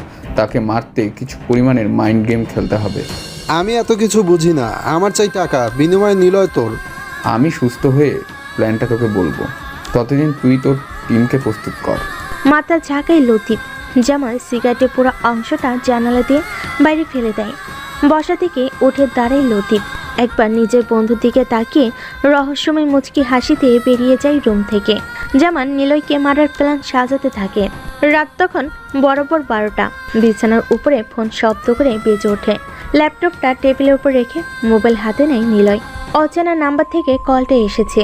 কলটা রিসিভ করবে কি করবে না এটা নিয়ে চিন্তায় পড়েছে সে। এক পর্যায়ে কলটা কেটে যায়। মোবাইলে বিছানার উপর রাখতে যাবে এমন সময় আবার বেজে ওঠে। অবশেষে ভয়েসটা চেঞ্জ করে রিসিভ করে সে। ওই পাশ থেকে একটা মেয়ের হাসির শব্দ ভেসে আসে নিলয়ের কানে। নিলয় চুপ করে আছে। আমি ভুল না হলে ওই পাশের ব্যক্তিটা মিস্টার 440। অপরিচিত মেয়ের মুখ থেকে নিজের পরিচিত নাম শুনে কেঁপে ওঠে নিলয়। এটা ভয় নাকি বিপদের আশঙ্কা কিছুই বুঝতে পারছে না সে। অপরিচিত মেয়েটা ভয়েস চেঞ্জ করে কথা বলছে। নিলয় কল রেকর্ডিংটা দেখতে পায় না। এটা প্রাইভেট নাম্বার, যার কারণে কল রেকর্ড করা সম্ভব নয়। মেয়েটা এইবার বলতে শুরু করে, কথা না বললে সমস্যা নেই, তবে এতটুকু বলতে চাই যে আপনার সম্বন্ধে আমি অনেক কিছুই জেনে গিয়েছি। ঢাকা বিশ্ববিদ্যালয়ে পড়াশোনা করেন এবং শহীদুল্লাহ হলে থাকেন। এতটুকু যেহেতু জানা আছে আমার, সেহেতু কত নম্বর রুমে অবস্থান করছেন এটা জানা কোনো বিষয়ই না। এতদিন আপনি মানুষকে রহস্যের ভিতর রেখেছেন, আজকের পর থেকে আমি আপনার ডিকশনারির রহস্যময় ব্যক্তি হয়ে থাকব। বেঁচে থাকলে আগামীকাল আপনার সাথে দেখা হবে। আমি আপনার সামনে দিয়ে ঘোরাঘুরি করব, কিন্তু আপনি আমায় চিনতে পারবেন না। আবার কথা হবে আপনার সাথে কোনো এক চেনা পরিচিত গভীর রাতের আধারে। নিলয় কিছু বলার আগেই কলটা কেটে যায়। কিছুটা সে মোবাইলটা বিছানার উপর রেখে চেয়ারে যেয়ে বসে পড়ে আর ভাবতে থাকে মেয়েটার ব্যাপারে। কে অপরিচিত মেয়ে, সত্যি নিলয়ের ডিকশনারির রহস্যময় একজন ব্যক্তি হয়ে গিয়েছে মেয়েটা।